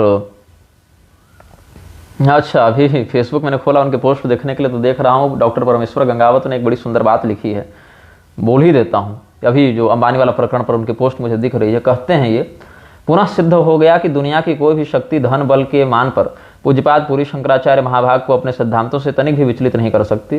जिनके पूर्व जन्मों का प्रारब्ध प्रबल होगा वही इन श्री चरणों की कृपा प्राप्त कर सकेंगे। चक्रवर्ती सम्राट राजा दशरथ से बड़ा तो कोई नहीं था, किंतु तथापि वे भी व्यासपीठ का सम्मान करते हुए आशीष प्राप्त करने सदा नंगे पाव ही गुरु वशिष्ठ जी के आश्रम में जाया करते थे, आश्रम ही जाया करते थे। कभी भी कुएं को प्यासे के पास जाते हुए नहीं देखा गया। और यहाँ पूरी शंकराचार्य का चित्र लगाया है इन्होंने, जिस पर उनका एक वक्तव्य अंकित है कि राजनेता और सेठों की दासता पालना संत के लिए कलंक है। बड़ा सुंदर सराहनीय वक्तव्य है शंकराचार्य जी का और गंगावत जी का। सराहनीय वक्तव्य से स्मरण आया कि मलुक पीठ के स्वामी राजेंद्र दास देवाचार्य का भी एक वक्तव्य हम देख रहे थे, जिसमें उन्होंने कहा कि सन्यासियों को ऐसे वैवाहिक कार्यक्रमों में नहीं जाना चाहिए। और वो अपना संदर्भ दे रहे थे कि मुझे स्मरण नहीं कि विवाह किस प्रकार से होता है। शास्त्रीय पद्धति में जो सूत्रादि में वर्णित है प्रकरण वो तो पद्धति जानते हैं, लेकिन और भी जो लोकगत विवाह की जो स्थिति वो उनका स्मरण नहीं है। तो हमको अच्छा ही लगा सुनकर। मेरा भी अपने जीवन में यही अनुभव रहा है कि वैवाहिक कार्यक्रमों का जो प्रारूप अभी हो गया, यद्यपि मैं सन्यासी तो नहीं हूँ, फिर भी मैं इन चीज़ों से बचकर चलता हूँ। और इस विषय में हम राजेंद्र दास देवाचार्य जी के वक्तव्य की सराहना करते हैं कि उन्होंने खुलकर ये बात कही। यद्यपि उनके बड़े लाडले प्यारे रामदेव नाच रहे थे वहाँ पर और रामभद्राचार्य तो गए ही थे, लेकिन फिर भी इन्होंने स्पष्ट कहा इतना, तो उस अंश में हम इस वक्तव्य का सम्मान करते हैं, समादर करते हैं कि सन्यासियों का या विरक्त मार्गियों का ऐसे वैवाहिक कार्यक्रमों में जाना उचित नहीं है। और बात सीधी सीधी ये है ना कि सामान्य व्यक्ति के यहाँ वैवाहिक कार्यक्रम में नहीं जाते। वो अंबानी था तो उसने बुला लिया। यहाँ तो धनम अग्नि धनम वायु की उसने सिद्धि कर रखी है, पता नहीं क्या, कि नेता हो, विपक्षी पार्टी हो, सत्ताधारी पार्टी हो, अलग अलग संप्रदायों के लोग हों। हम तो कहते हैं वहाँ पर रामभद्राचार्य थे ही और सदानंद सरस्वती और अभिमुक्तेश्वरानंद सरस्वती थे ही, और दो पीठ के शंकराचार्य ग्रुप में श्रृंगेरी वालों ने अभिषेक किया ही है। तो वही रामभद्राचार्य के सामने 5 मिनट संस्कृत बोल लेना था इन लोगों को, बढ़िया आनंद होता। क्योंकि विवाह में तो ऐसे भी शास्त्रार्थ इत्यादि चर्चा होती ही रहती थी। चाहे अभिमुक्तेश्वरानंद सरस्वती जी पर जो आरोप लगाया था रामभद्राचार्य ने कि अपने गुरु की हत्या करवा दी, ये सब भी निपटारा वहीं हो जाना था। ऐसे भी रुक्मी का वध तो किया ही था बलराम जी ने अनिरुद्ध जी के विवाह में, तो हो जाता ठीक ठाक बढ़िया, और टीआरपी हो जाती और प्रसिद्धि हो जाती। अस्तु, सेठ जी का सम्मान करते हुए सब लोग चुप रहे, लेकिन ऐसा नहीं होना चाहिए। लोगों ने कहा कि राजा दशरथ के विवाह, लड़कों के विवाह में ऋषि महर्षि गए थे। तो राजा दशरथ जो थे वो अत्यंत श्रेष्ठ चक्रवर्ती अभिषिक्त महाराज थे, और उस समय राज्याभिषेक में देवताओं की उस अंग में प्रतिष्ठा की जाती है, और वो भगवान का विवाह था, इसीलिए वो लोग भगवत दर्शनाकांक्षी होकर ही गए थे मंगल आशीर्वाद देने के लिए। और राजा दशरथ सदैव स्वर्ग आदि इत्यादि लोगों को जाकर और अपना पराक्रम दिखाकर संतुष्ट और संरक्षित रखते थे। ऐसे राजा जो देवस्वरूप राजा कहलाते हैं, उन राजाओं पर कृपा करने के लिए आए थे। यहाँ पर ये सब नहीं कि आजकल के जैसे तमाशेबाज नहीं, ये लोग जो मृक्षों को बुला कर नचा रहे हैं, गवा रहे हैं और 10 तरह के तामझाम कर रहे हैं। तुम राजा दशरथ और भगवान श्री रामचंद्र जी के विवाह की तुलना इनकी वकालत में अंबानी और उसके बेटे से कर दे रहे हो, तो कर ही सकते हो भाई। जहाँ हर हर महादेव के स्थान पर हर हर मोदी की बात हो गई, और जहाँ पर राहुल जैसे मिलेक्स को दत्तात्रेय भगवान के गोत्र में उत्पन्न बता दिया गया, तो वहाँ पर क्या किया जा सकता है। वहाँ पर तो रावण को भी बुलाया था क्या राजा दशरथ ने अपने विवाह में, कि खरदूषण को भी बुलाया था, लेकिन यहाँ तो ममता बनर्जी को बुलाया ही गया था। ये सब पॉलिटिकल बातें होती हैं भाई, कि हाँ देखिए उस गुरुजी को हम बुला लिए, उनके गुरुजी का सम्मान कर लिए, उनके गुरुजी के इतने लाख चेले हैं, रामभद्राचार्य के इतने चेले हैं, तो हमारी कंपनी का प्रोडक्ट जो है सो रामभद्राचार्य के चेले जरा चाव से खरीदेंगे। ब्रांडिंग है, इस पार्टी के नेताओं को बुला लेंगे तो आगे आगामी प्रोजेक्ट में हमें मदद मिलेगी। ये इन्वेस्टमेंट है बंधु। तुम कहाँ राजा दशरथ और भगवान श्री रामचंद्र जी के विवाह से तुलना करने लगे हो। अच्छा, तो और ऐसे भी अतिशयोक्ति इत्यादि जो लोग करते रहते हैं, नहीं हुआ। जैसे मैंने उदाहरण दिया ना कि मुझे लोगों ने कहा कि रामानुजाचार्य और मध्वाचार्य इत्यादि के जीवन के दिव्य चरित्रों से जो लोग ये सब प्रेरणा लिए हैं, और भावुक होने वाले काव्य लिखे हैं, कथाएं लिखे हैं। तो भैया आदि शंकराचार्य जी के जीवन में जो घटनाएं घटी हमने उनको भी प्रत्यक्ष नहीं देखा, और दोनों पक्षों से ये तर्क समान रूप से स्थापित किया जा सकता है। बस बात इतनी है कि जिसकी जिसमें श्रद्धा जिस रूप में स्थापित हो जाती है उसको वही सर्वोच्च लगते हैं, बाकी लोग उसकी दृष्टि में तुच्छ हो जाते हैं।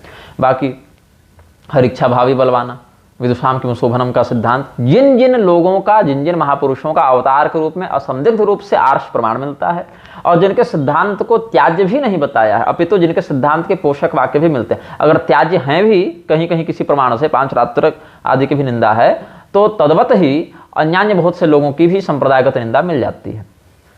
तो उस स्थिति में मैं नहीं कहता, अपितु यह कहता हूं जिसके संप्रदाय का जो शास्त्रीय उल्लेख सकारात्मक रूप से वर्णित है और जिनके आचार्यों का देव स्वरूप होना भी वर्णित है, वहां पर मैं उनकी निंदा नहीं करता हूं, वहां पर उनका मैं विरोध नहीं करता हूं, वहां उनको वो विशेषाधिकार प्राप्त है ऐसा हम समझते हैं। और इतना ही नहीं, यह भी कहते हैं कि उनका प्रमाण भी हम यह नहीं कहते कि हम मान रहे हैं, बल्कि उनके संप्रदाय में वही बात ऐसे वर्णित है, इतना हम मात्र कहते हैं अपनी ओर से। अब हाँ, नमन कृष्ण भगवत किंकर जी की बात हो रही थी। इन्होंने एक बड़ा सुंदर विषय लिखा था जिसको मैं संदर्भित करना चाहूंगा, पूरा ही पढ़ देता हूं, लघु लेख है, 2 अनुच्छेदों में है। शुद्ध देशी जाति के गोवंश के दुग्ध की चाहना रखने वाला समाज, जर्सी होलिस्टन गाय के दूध को फूटी आंखों से भी नहीं देखने वाला समाज, केवल मनुष्यों में वर्ण शुद्धता को नहीं मानता, ये हिपोक्रेसी है। ब्रांडेड कुत्ते या विदेशी जाति के कुत्ते तक की ब्रीड नहीं बिगाड़ना चाहते, घोड़े इत्यादि में भी ये बात लगती है ना। कुछ तथाकथित इलिट बुद्धिजीवी पर मनुष्यों की वर्णाश्रम व्यवस्था में भेदभाव बताकर वर्ण व्यवस्था को तोड़ने में क्रांतिकारी व्यंग किया है। क्रांतिकारी बने हुए कुत्ता पालने वाले कुछ कुपड़, ये हिपोक्रेसी है। रोटी बेटी संबंध से सामाजिक समरसता या घर वापसी का स्वप्न बेचने वाले और इसके लिए हद दर्जे तक कुतर्क भी गढ़ने वाले जब ब्रांडेड विदेशी कुत्ते पालते हैं और उन्हें क्रॉस करवाने के लिए भी ब्रांडेड विदेशी कुत्तिया ही ढूंढते हैं। कुत्ते को एक बार छोड़ भी दें आवारगी के, कल पर कुतिया को बिल्कुल नहीं छोड़ते। क्यों? क्योंकि कुत्ते पालकों को पता है कि इससे आने वाली नस्लें उन्नत जाति की नहीं होंगी। प्रकृति सब समझ रही है, पर तब भी वे कुतर्क ही गढ़ेंगे, कुपड़, क्योंकि इससे उनकी राजनीतिक दुकान चल पड़ती है। हिपोक्रेसी का कहीं अंत नहीं। बड़ी लघु बात कही, संक्षिप्त बात कही, लेकिन बहुत संपूर्ण और ठोस बात कही इन्होंने। हमने सोचा कि इनका उल्लेख करते हुए इनके विचारों को भी आप तक पहुंचाया जाए, अवगत किया जाए।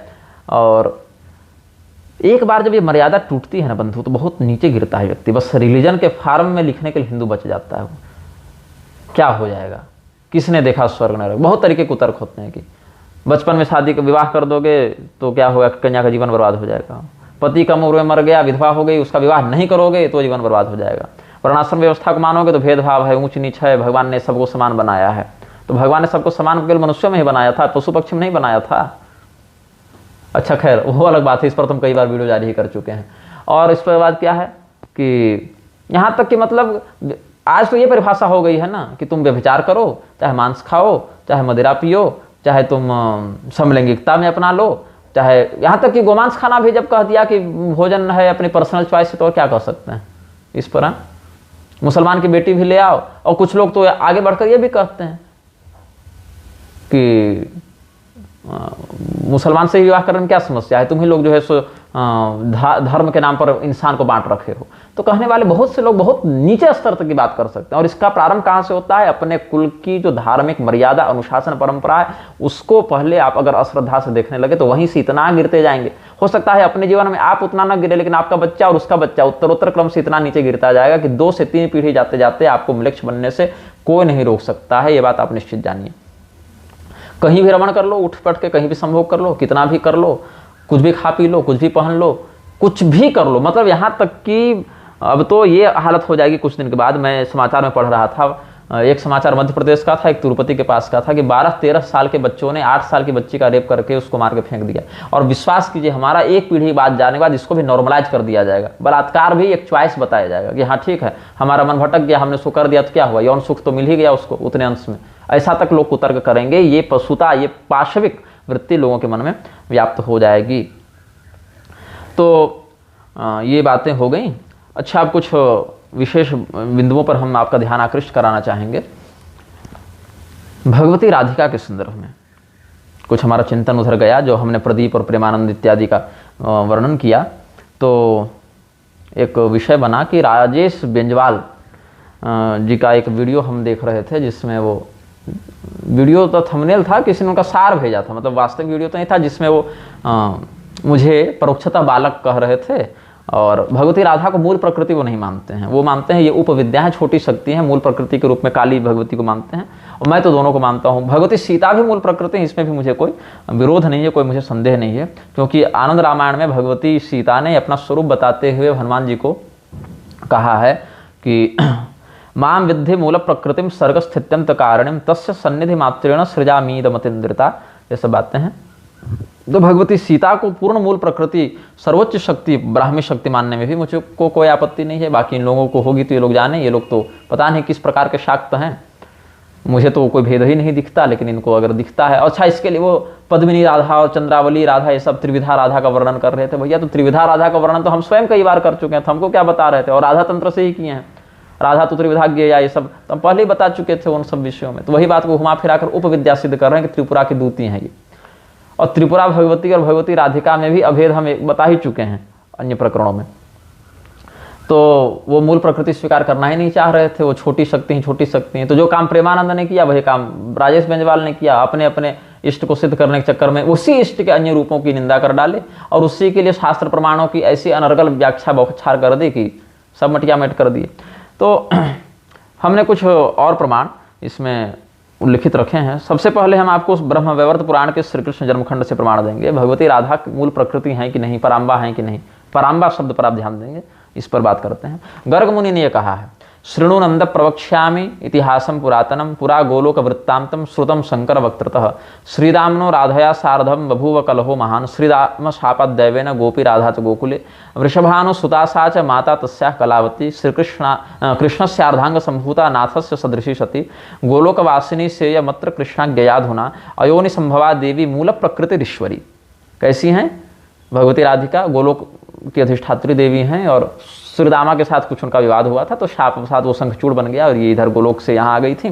तो अयोनि संभवा, ये माता के गर्भ से योनि निर्गता नहीं हुई हैं। ऐसा लगा कीर्तिदा देवी को कि हम गर्भवती हैं, लेकिन वो सामान्य प्रसव नहीं हुआ, वायु केवल निस्सरित हुआ है और सामने उनका सीधे प्राकट्य हो गया भगवती राधिका का। तो ये कैसी हैं? अयोनि संभवा देवी मूल प्रकृतिरीश्वरी मातुर्गर्भम वायुपूर्णम कृत्वा च माजया सती वायु निस्सरणे काले धृत्वा च शिशु विग्रहम आविर्बभूव मामेयम पृथ्व्यां कृष्णोपदेशतः वर्धते सा ब्रजे राधा शुक्ले चंद्रकला यथा श्रीकृष्ण तेजसोर्धेन सा च मूर्तिमती सती एका मूर्तिर्द्विधा भूता भेदो वेदे निरूपिता इयम स्त्री सा पुमान किंवा सावा कांता पुमानयम। भगवान कृष्ण जो है वही भगवती राधिका है और वही भगवती राधिका कृष्ण है, अभेद है दोनों में। उसमें एक का लक्षण स्त्री के रूप में कभी दिखता है, कभी दूसरे का पुरुष के रूप में दिखता है, ये एकल अनुभव की बात है। लेकिन वेदों में इन दोनों मूर्तियों को तत्व से एक ही बताया गया है। और ये भगवती राधिका कौन है? मूल प्रकृतिरीश्वरी, ऐसा स्पष्ट शब्द ही आया है। अब इस शब्द का अर्थ अगर कोई बदल के व्याख्या करना चाहे तो अलग बात है, लेकिन बात तो ऐसी है। फिर ब्रह्म वैवर्त पुराण के प्रकृति खंड में भगवती प्रकृति स्वयं रहस्य बता रहे हैं। ब्रह्म विष्णु शिवादीना महमाद्या परात्परा सगुणा निर्गुणा चापी वरा स्वेच्छामयी सदा। इन वाक्यों पर गौर करेंगे, ध्यान देंगे, संस्कृतज्ञ तो सीधे ही समझ जाएंगे श्लोक से।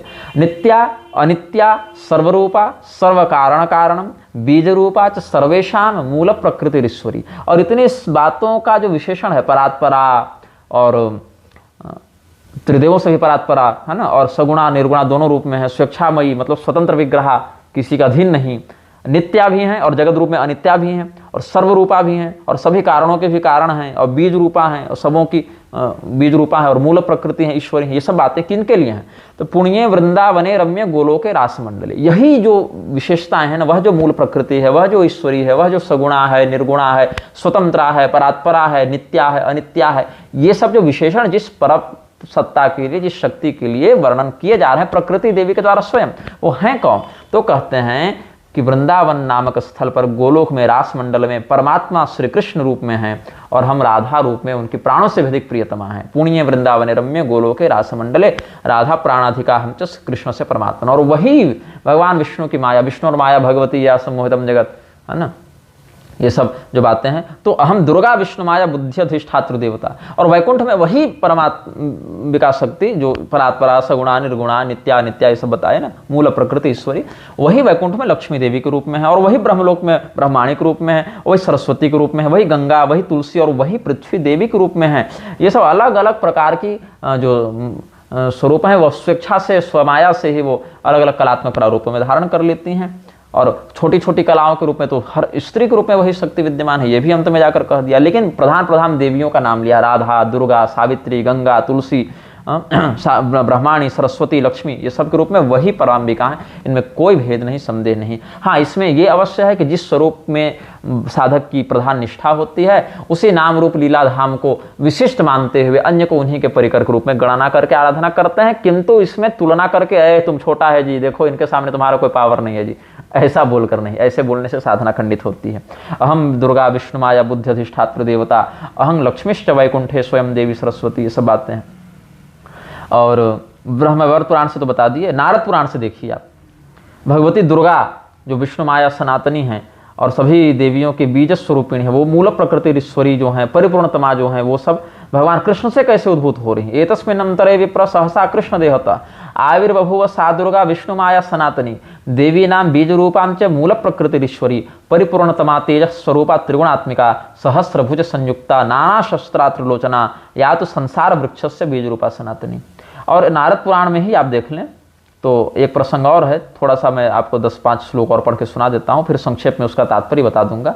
गोलोक वर्णनम सर्वम राधा कृष्णमयम तथा या तो राधा विधिसुते देवी देववरार्चिता सा स्वयं शिव रूपा भूत कौतुके नवरानने तदृष्ट्वा सहसाश्चर्यं कृष्णो योगेश्वरेश्वरः मूल प्रकृति रूपं तु दध्रे तत्समयोचितं विपरीतं वपुर्धृत्वा वामदेवो मुदान्वितः ध्यायेदहर्निशं देवं दुर्गारूपधरं हरिं या राधा शैव लक्ष्मीस्तु सावित्री च सरस्वती गंगा च ब्रह्मतनये नैव भेदोऽस्ति वस्तुतः पंचधा सा स्थिता विद्या कामधेनुस्वरूपिणी या कृष्णो राधिका नाथ स लक्ष्मी स प्रकृतितः स एव ब्रह्मरूपश्च धर्मो नारायणस्तथा एवं तु पंचधा रूपमास्थितो भगवानजः कार्यकारणरूपो सो ध्यायन्ति जगति तले तेन वै प्रेम संबंधो विषयी शिवस्तु राधेशं राधिका रूपं स्वयं सच्चित् सुखात्मकं देवतेजः समुद्भूता मूल प्रकृतिरीश्वरी कृष्ण रूपा महाभागे दैत्य संहारकारिणी सती दक्षसुता भूत्वा विषयेशं शिवं श्रिता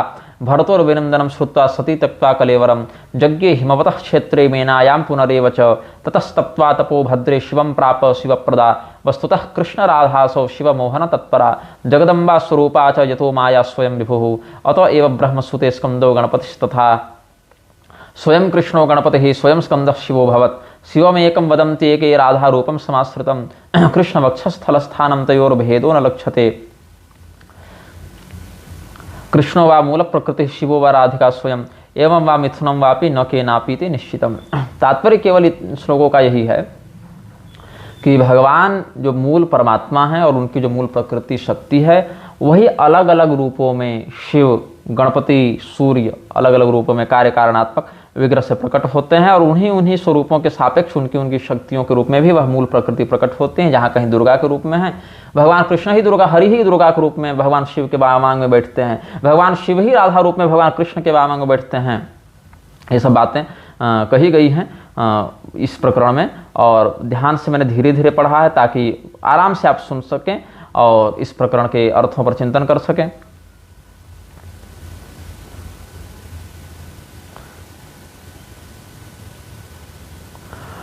भगवान कृष्ण का एक और बहुत सुंदर महात्म्य ब्रह्मांड पुराण में वर्णित है। ब्रह्मांड पुराण का जब हम पिछले वर्ष पारायण कर रहे थे तो उसमें एक प्रकरण गणपति जी का जो जन्म का वर्णन मिला तो ब्रह्मांड पुराण के मध्य भाग में परशुराम जी ने स्तुति की। अच्छा, एक विवेकानंद ब्रह्मचारी नाम का कोई व्यक्ति दिखा था फेसबुक पर जो स्वयं के नाम के आगे कौलाचार्य लगाता है, लेकिन भगवती राधा की इतनी निंदा करता है, भगवती राधा के प्रति इतने अपशब्दों का प्रयोग करता है और नाम के आगे लगाता है हम शाक्त हैं, कौलाचार्य हैं। बताइए। और परशुराम जी जो स्वयं इतने बड़े शाक्त हैं, इतने बड़े कौलाचार्य हैं, उन्होंने भगवती राधा की स्तुति में एक बड़ा सुंदर स्तोत्र लिखा है, कहा है और 4 श्लोक आप सुन ही लीजिए। अब अर्थ तो सबका नहीं बताऊंगा लेकिन आनंद आ रहा है पढ़ने में तो मैं पढ़ता हूँ उसको।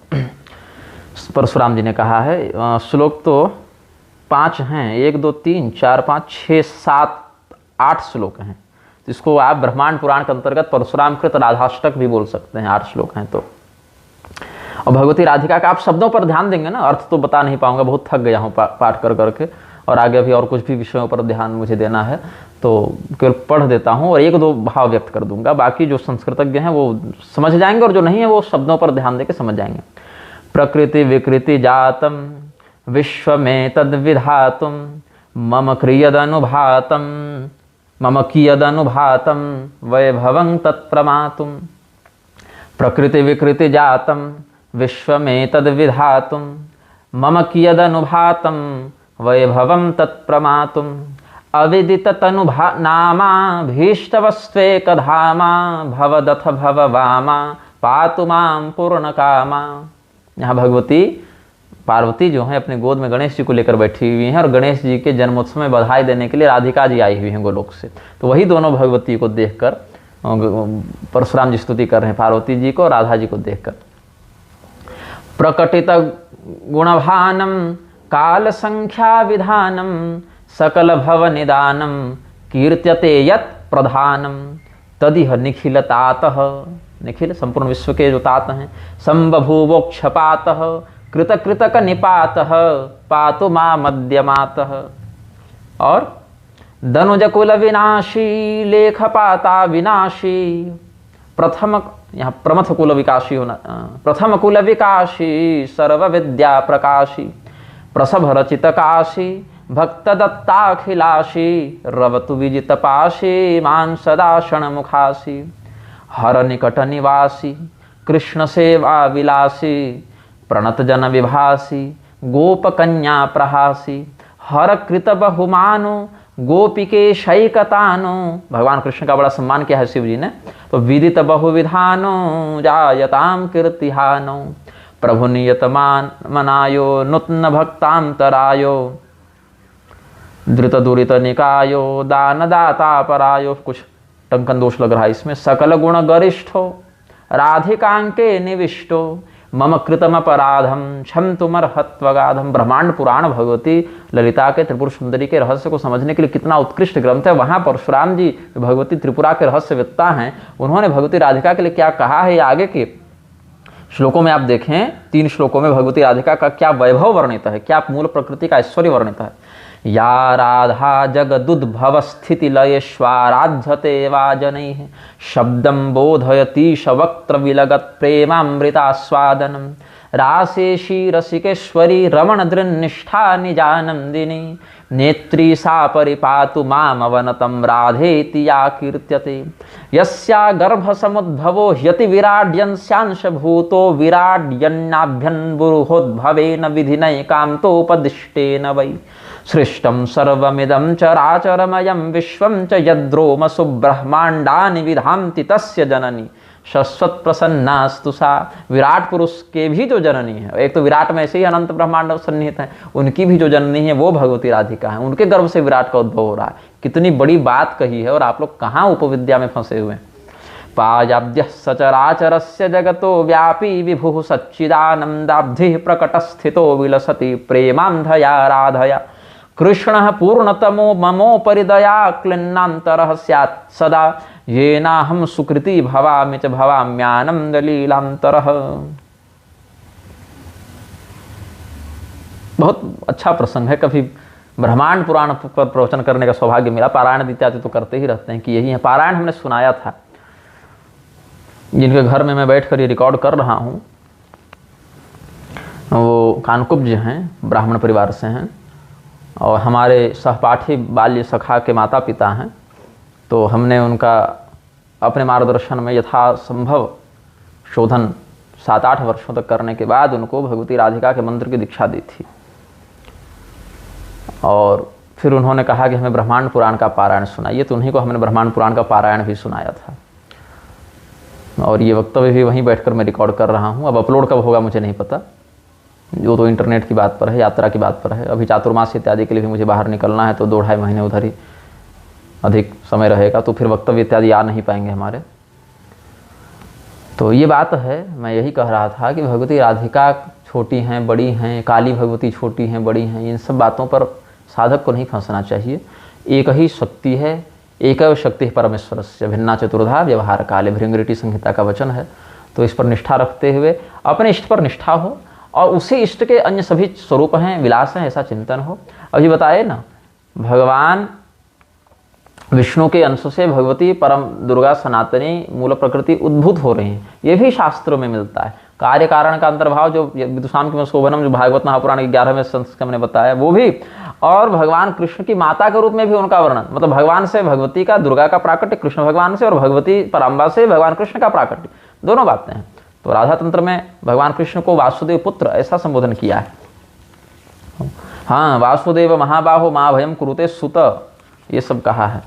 तो अच्छा, एक विषय इसमें मैं और जोड़ दूँ, राधा तंत्र अभी मेरे हाथ में है तो बता ही देता हूँ। कॉल रिकॉर्डिंग सीरीज थोड़ा सा मैंने बीच में रोक दिया क्योंकि बहुत लोगों की धड़कनें बढ़ गई थी, लेकिन वो फिर से जारी की जाएगी। और कॉल रिकॉर्डिंग सीरीज में एक आसाम के गौड़ीय भक्त थे जिन्होंने मुझे फ़ोन किया था। तो एक बात उन्होंने कही थी कि हरे राम महामंत्र की देवता अधिष्ठात्री त्रिपुरा देवी हैं, ऐसा उन्होंने कहा था। तो हमने भी कहा बिल्कुल सही बात है। इस रहस्य को वो जानते थे और हम जानते थे, तो हमने फिर आगे इसमें कोई चर्चा नहीं की। लेकिन बहुत से लोगों के संदेश आए, बल्कि एक फ़ोन भी आया था, तो मैंने उस फ़ोन में बात की और उनको इसका समाधान भी दिया। मैं भरतपुर में ही था, उसमें बयाना में था। तो मंच पर मैं जब आया, मंगलाचरण करने ही वाला था, व्यास पूजन हुआ, तो पांडे जी आए मेरे पास और कहे, गुरु जी एक फ़ोन आया था कि वो आपने कहीं त्रिपुरा देवी को बताया है क्या हरे राम महामंत्र का देवता? तो हमने कहा हाँ। तो बोले यार ये तो फिर भगवान कृष्ण का मंत्र है या विष्णु परक कोई होना चाहिए। हमने नहीं, वो तो विष्णु भगवान हैं उसमें, लेकिन वो किसी और रूप में भगवान विष्णु हैं। तो इन्होंने फिर पूछा कि इसका क्या उत्तर है। तो हमने कहा अच्छा मैं कथा से उतर लूँगा, उसके बाद आराम से वो जो प्रश्न करता है उनको फ़ोन करके इसका हम समाधान दे देंगे। तो हमने समाधान दिया, उसकी रिकॉर्डिंग भी रखी थी, लेकिन इतने सारे फ़ोन आते हैं कि वो रिकॉर्डिंग कहीं खो गई। उस समय खोजने पर मिलेगी, लेकिन अब उतना परिश्रम क्या करें, तो अभी उसी को मैं बोल देता हूँ। बात ऐसी है कि जो हरे राम हरे कृष्ण महामंत्र है, हरे, तो उसका दो प्रारूप शास्त्र में वर्णित है उसके। एक तो हरे राम राम राम हरे हरे, हरे कृष्ण कृष्ण कृष्ण हरे हरे, ये भी मिलता है। ये है कलि संतरणोपनिषद में, ये वैदिक प्रारूप में है। अब इस पर पुरी के शंकराचार्य जी ने और उनके बहुत से मान्य शिष्यों ने, अथवा अन्य परंपराओं में जो अच्छे सदाचारी महात्मा हुए जैसे स्वामी राम सुखदास इत्यादि ने यह कहा, अब पता नहीं किस आधार पर कहा, लेकिन कहा कि चैतन्य महाप्रभु जी ने, चूंकि ये वेदोक्त मंत्र है और सभी लोग इसमें अधिकारी नहीं हैं, इसीलिए इसको पलट दिया। इसमें हरे कृष्ण को पहले कर दिया और हरे राम को बाद में कर दिया। मतलब हरे कृष्ण कृष्ण कृष्ण हरे हरे, हरे राम राम राम हरे हरे, ऐसा कर दिया। तो ये सबों के लिए उपयोगी हो गया। लेकिन इस बात से हम सहमत नहीं हैं। क्यों नहीं है? क्योंकि ऐसा कोई विधान मेरी जानकारी में नहीं है, या ऐसे और भी किसी विद्वान ने हमें नहीं बताया। अगर कोई जानते होंगे तो बता देंगे, लेकिन अभी तक जो मेरी स्थिति है कि वेद मंत्रों के अक्षरों में व्यतिक्रम कर देने से वो सर्वग्राही हो जाता है, ऐसा कोई नियम हम नहीं जानते। क्योंकि यदि ये कह दें, ये अगर बात बोल दें कि हरे राम को बाद में कह देने से और हरे कृष्ण को पहले कह देने से वो वैदिक मंत्र सबों के लिए खुल जाएगा, सभी लोग स्त्री शूद्र आदि भी व्यवहार कर सकते हैं, तो क्या अन्य वैदिक मंत्रों को भी अगर हम ऐसे ही विपरीत क्रम में कर दें या उनके पदक्रम में व्यतिक्रम कर दें, तो क्या उनका भी प्रयोग सब कर सकते हैं? ऐसा तो नहीं है ना। बात ऐसी है कि ये सब तारक मंत्र हैं, तो चाहे आप हरे राम पहले कहें या हरे कृष्ण पहले कहें, मेरी दृष्टि में कोई भेद नहीं है और कोई फलश्रुति में भी व्यतिक्रम नहीं है। सर्वेधिकारण, ये बात भी उसके साथ लागू होती है। और अगर यह कहें कि चलो मंत्रों में तो नहीं, लेकिन इस प्रकार के नामात्मक जो मंत्र हैं उनमें ऐसा व्यतिक्रम शोभनीय है, तो श्री राम जय जय राम भी तो भैया वैदिक मंत्र ही है। श्री राम संबंधी श्रुतियों में इसका वर्णन मिलता है, तो क्या उनको पलटने की आवश्यकता है? नहीं है। क्या उनका आप पलट के प्रयोग कर रहे हैं? नहीं। तो चैतन्य महाप्रभु स्वयं वैदिक मंत्रों को बदलने का अधिकार रखते। चैतन्य महाप्रभु को छोड़िए, क्या अन्यान्य कोई और भी ऋषि महर्षि वेद मंत्रों में इस प्रकार का अविधान पूर्वक, अगर विधान मिलता है तब तो अलग बात है, लेकिन ऐसे ही सबों के लिए उपयोगी बनाने के लिए मंत्र को बदलने का सामर्थ्य रखते हैं, ऐसा कोई उनके पास अधिकार है श्रुति में ऐसे हस्तक्षेप करने का? नहीं, मेरी जानकारी में तो नहीं है। तो क्या फिर कहेंगे हरे कृष्ण वो गलत है? नहीं, गलत भी नहीं है। बात है दोनों प्रारूप मिलते हैं। जो हरे राम वाला प्रारूप है वो कलि संतरणोपनिषद में वर्णित है, और जो हरे कृष्ण में पहले जो प्रारूप है वो राधा तंत्र में वर्णित है। तो अब बताता हूं कि इसमें कैसे भगवती त्रिपुरा उसकी देवता है। तो हरे कृष्ण कृष्ण कृष्ण हरे हरे, हरे राम राम राम हरे हरे, द्वात्रिंशत् अक्षराणि एव कलौ नामानि सर्वदा, शृणुच्छन्दः सुतश्रेष्ठ हरिनाम्नः सदैव ही। भगवान वासुदेव को वासुदेव रहस्यांतर्गत राधा तंत्र के दूसरे पटल में भगवती त्रिपुरा बता रही हैं कि ये जो मंत्र बताया हमने अभी, जिसका बारंबार संदर्भ हम दे ही चुके हैं, ये सभी शक्तियों से युक्त ये मंत्र है। ये मंत्र क्या है? हर एक शक्ति से युक्त है। और ये हरिनाम मंत्र कहलाता है। तो इसका विनियोग क्या है ये भी सुन लीजिए। हरिनामनो हि मंत्रस्य वासुदेव ऋषि स्मृतः गायत्री छंद इत्युक्त त्रिपुरा देवता मता महाविद्या सुसिद्ध्यर्थम विनियोग प्रकृतिता। इस हरिनाम महामंत्र का जो विनियोग है उसके अंतर्गत भगवान वासुदेव इसके ऋषि बताए गए हैं। ऋषियो मंत्र दृष्टा, इस मंत्र के दृष्टा ऋषि भगवान वासुदेव स्वयं हैं और इसका छंद गायत्री छंद है और त्रिपुरा देवता मता, इसकी देवता कौन है? त्रिपुरा देवी हैं, त्रिपुर सुंदरी हैं। और इसका विनियोग प्रयोग क्यों करना है? तो महाविद्या सुसिद्ध्यर्थम, वह महाविद्या की सिद्धि हमें हो जाए। महाविद्या जो है परम विद्या, ब्रह्म विद्या की संसिद्धि करने के लिए इनका विनियोग हम करते हैं। अब इसमें क्या है? 3 बातें, हरे, कृष्ण और राम, इन्हीं तीनों शब्दों का संयोग ऐसा किया गया है कि इसमें यह 32 अक्षरों का मंत्र बन गया है। तो उसमें इसका जो ग्रहण करना है कैसे करना है? तो पहले इसको ब्राह्मण के मुख से दाहिने कान में सुन लेना चाहिए। हाँ, इसमें एक मतभेद मिलता है कि द्विजाति हो तो पहले, उपवीति हो तो पहले दाहिने कान में सुने, फिर बाएं कान में सुने, फिर दाहिने कान में सुने, तो 3 बार से वो मंत्र ग्रहण करता है। और अगर स्त्री शूद्र वर्ण संकरादि हो या पतित द्विजाति हो तो पहले बाएं कान में, फिर दाएं कान में, फिर बाएं कान में, ये एक परंपरा का भेद हो जाता है। तो इसमें कहते हैं एतन मंत्रम श्रुतश्रेष्ठ प्रथमम शृणुयान नरः श्रुत्वा द्विजमुखात् पुत्र दक्ष करणे तपोधन आदौ छंदस्ततो मंत्रम श्रुत्वा शुद्धो भवेन् नरः द्वादशाभ्यम तरे श्रुत्वा कर्ण शुद्धिम अवाप्नुयात्। इस हरिनाम महामंत्र को ब्राह्मण के मुख से दक्षिण कर्ण में सुनना चाहिए और मंत्र श्रवण के क्रम में पहले छंद इत्यादि को सुन ले कि भाई जो इसका छंद इत्यादि है, विनियोग है, पहले उसका बोध हो जाए फिर मंत्र को सुने। 12 वर्ष की अवस्था जब व्यक्ति की होती है उससे पहले अगर इसको सुना जाए तो उसका कान शुद्ध हो जाता है, कर्ण शुद्धि हो जाती है मंत्र ग्रहण के लिए। और कर्ण शुद्धि अगर नहीं होती है और उसके बिना ही अगर इस मंत्र को जपा जाता है तो नरक जाने की भी संभावना रहती है। इसका भी यहाँ वर्णन किया गया। कर्ण शुद्धिम विना पुत्र महाविद्यामुपास्य च नारी वा पुरुषो वापि तत्क्षणा नारकी भवेत्। ब्रह्म संसिद्धि के लिए आप बिना इस प्रकार के दीक्षा विधान का नहीं कर सकते। ऐसे संकीर्तनात्मक कर रहे हैं वो एक अलग बात है, लेकिन प्रयोगात्मक अगर कर रहे हैं, अनुष्ठानात्मक कर रहे हैं तो ये सब बातें होती हैं। तो पहले तो कर्ण शुद्धि करे व्यक्ति, कर्ण शुद्धि करे 12वें वर्ष में, फिर 16वें वर्ष की अवस्था में इसका विधिपूर्वक ततस्तु 16 वर्षे संप्राप्ते सुरवंदिते महाविद्याम तथा शुद्धाम नित्याम ब्रह्मस्वरूपिणीम श्रुत्वा कुलमुखात् विप्रात साक्षात ब्रह्ममय भवेत्। अपने कुलाचार में दक्ष कुल तत्व मर्मज्ञ ब्राह्मण के माध्यम से 16 वर्ष की अवस्था में जब ये मंत्र ग्रहण किया जाता है तो उसको ब्रह्म संसिद्धि, ब्रह्म विद्या की प्राप्ति हो जाती है और लौकिक अष्ट सिद्धि और दिव्य शक्तियां भी मिल ही जाती हैं। तो इस मंत्र का जो रहस्य है उसको समझे बिना, मंत्रार्थ चैतन्य को समझे बिना इसका जप नहीं करना चाहिए। रहस्यम ही विना पुत्र श्रम एव ही केवलम अतएव सुरश्रेष्ठ रहस्यम रहितस्यते रहस्यम रहिताम विद्याम न जपेत्तु कदाचन। तो इसका रहस्य बताते हैं। अब इसमें एक प्रश्न हो सकता है कि मंत्र का रहस्य वीडियो में कैसे बता रहे हैं। इसका कारण क्या है कि ये कलयुग में सर्वोपयोगी जन उद्धारक जनतारक मंत्र है, इसीलिए इसका हम व्याख्यान कर रहे हैं, अन्यथा हम नहीं करते। चूंकि इसको पहले के आचार्यों ने सार्वजनिक कर दिया है तो उस मंत्र का तो सार्वजनिक प्रकाशन हो ही चुका है। अब उसकी विधि अगर आप नहीं जानेंगे तो ज्यादा गड़बड़ है। तो अगर सार्वजनिक प्रकाशन के वशीभूत होकर ऐसे ही काम करने लग जाएं और विधि का बोध न हो तो भी दोषकारक है। तो उस दोष से बचाने के लिए इस विधि का हम प्रकाशन कर रहे हैं। तो सबसे पहले हरे कृष्ण से ही प्रारंभ करेंगे। मंत्र और नाम तो वही है, अर्थ तो वही रहेगा, चाहे पहले बोले चाहे बाद में बोले, लेकिन यहाँ उसी प्रारूप में मंत्र है तो वही हम बताएंगे। तो पहले क्या है? हरे कृष्ण कृष्ण कृष्ण हरे हरे। तो सबसे पहले क्या है? हरे। हरे में क्या है? ह र और ए, तो हरे बन गया। तो हकारस्तु सुतश्रेष्ठ शिव साक्षान्न संशय रेफस्तु त्रिपुरा देवी दशमूर्तिमयी सदा एकारश्च भगम विद्यात् साक्षात् योनिम तपोधना। हकार शून्य रूपी च रेफो विग्रहवाचक धारक हरिस्तु त्रिपुरा साक्षान् मम मूर्तिर्न संशय ककारम कामदा काम रूपिणी स्फुरदव्यया ऋकारम तो सुरश्रेष्ठ श्रेष्ठा शक्तिरितिरिता ककारम च ऋकारम च कामिनी वैष्णवी कला शकारम च चंद्रमा देव कला षोडश संयुतः णकारम च सुतश्रेष्ठ साक्षात् निवृत्ति रूपिणी द्वयोरैक्यम तपश्रेष्ठ साक्षात् त्रिपुर भैरवी। यहाँ तक अर्थ बता देता हूँ। हरे में जो ह है वह साक्षात शिव तत्व है। फिर र है तो रकार जो है वो 10 विद्याओं से युक्त त्रिपुरा देवी हैं। काली से कमला पर्यंत जो 10 विद्याएं हैं उनसे युक्त त्रिपुरा देवी हैं। फिर उसके ऊपर ए है, वही एकार जो है वह आधार योनि पीठ है। और ह र ए तो हरे बन गया। तो शिव तत्व, 10 महाविद्या तत्व और उनका आधार योनि पीठ। तो शिव शक्त्यात्मक संपूर्ण जो तत्व हो गया वो साकार ईश्वर हरे इस शब्द से लक्षित होते हैं। अब हरे से केवल भगवान विष्णु का अर्थ जो समझ रहे थे उनको भी ये रहस्य पता चल गया। और इसमें फिर चिंतन हुआ कि ये तो भगवान विष्णु है, तो भैया त्रिपुरा देवी क्यों कहा? तो कहा वही विष्णु त्रिपुरा देवी है और वही त्रिपुरा देवी विष्णु है, ये भी समझ लो। हरिस्तु त्रिपुरा साक्षात मम मूर्तिर न संशय, इसमें कोई संशय नहीं है कि जो त्रिपुर सुंदरी हैं, जो त्रिपुरा देवी हैं, कहीं त्रिपुर भैरवी शब्द भी आया है आगे, वो हरि भगवान ही हैं, नारायण ही हैं, ये भी स्पष्ट कर दिया।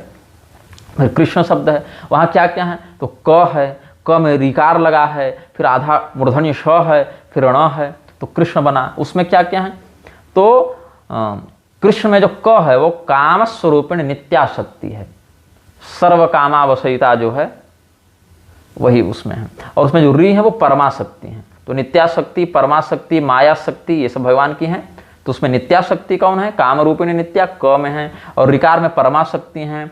और उसमें वैष्णवी कला, जो वैष्णवी कला का विनियोग हुआ वह क्री बन गया, दोनों को मिलाकर नित्या और परमा से वैष्णवी तत्व का निर्माण हो गया।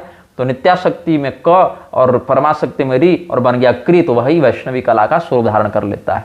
शक्ति से वैष्णवी तत्व बन गया ना, इसीलिए तो रुद्रोपनिषद में कहा उमा शंकर योगो यस्य योगो विष्णु रुच्यते।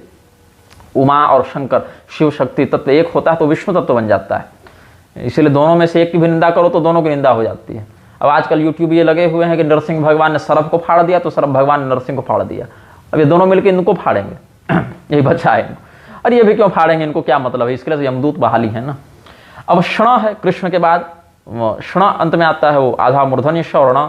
तो श जो है वो क्या है? षोड़श कलायुक्त चंद्र तत्व है। कृष्णचंद्र कहते हैं, रामचंद्र कहते हैं, षोड़श कलायुक्त। और ण क्या है? अणश्च, अच्छा अणश्च निवृत्तिवाचक, ये भी एक आता है। और यहाँ पर निवृत्ति रूपिणी शब्द आया है, गर्ग संहिता इत्यादि में अणश्च निवृत्तिवाचक ये आया है। तो ण का अर्थ है शांति प्रदा शक्ति। जब मोक्ष होगा व्यक्ति में तो शांति की प्राप्ति होगी। तो क्षण का अर्थ देवता रूप में क्या होगा? वहां त्रिपुर भैरवी हो जाते हैं। तो कृष्ण शब्द में वैष्णवी कला और त्रिपुर भैरवी दोनों विद्यमान हैं। उसके बाद फिर कृष्ण कृष्ण दो बार आया है, तो ये महामायावाचक है। हरे का अर्थ है प्रकृति पुरुषात्मक ब्रह्म। फिर राम है, तो हरे राम का अर्थ है ज्योतिर्मयी प्रकृति। हरे रामेति च पदम साक्षात ज्योतिर्मयी परा। राम शब्द में रकार और मकार को शक्ति संगम तंत्र में शिव शक्त्यात्मक भी बताया गया है। और भगवान लक्ष्मी नारायण भी रकार से और मकार से बताए गए हैं। उसमें कहते हैं ना मश्च ईश्वरवाचक लक्ष्मीपति गतिंग रामंग रामंग राम विदो विदु ऐसे करके एक भाव आता है।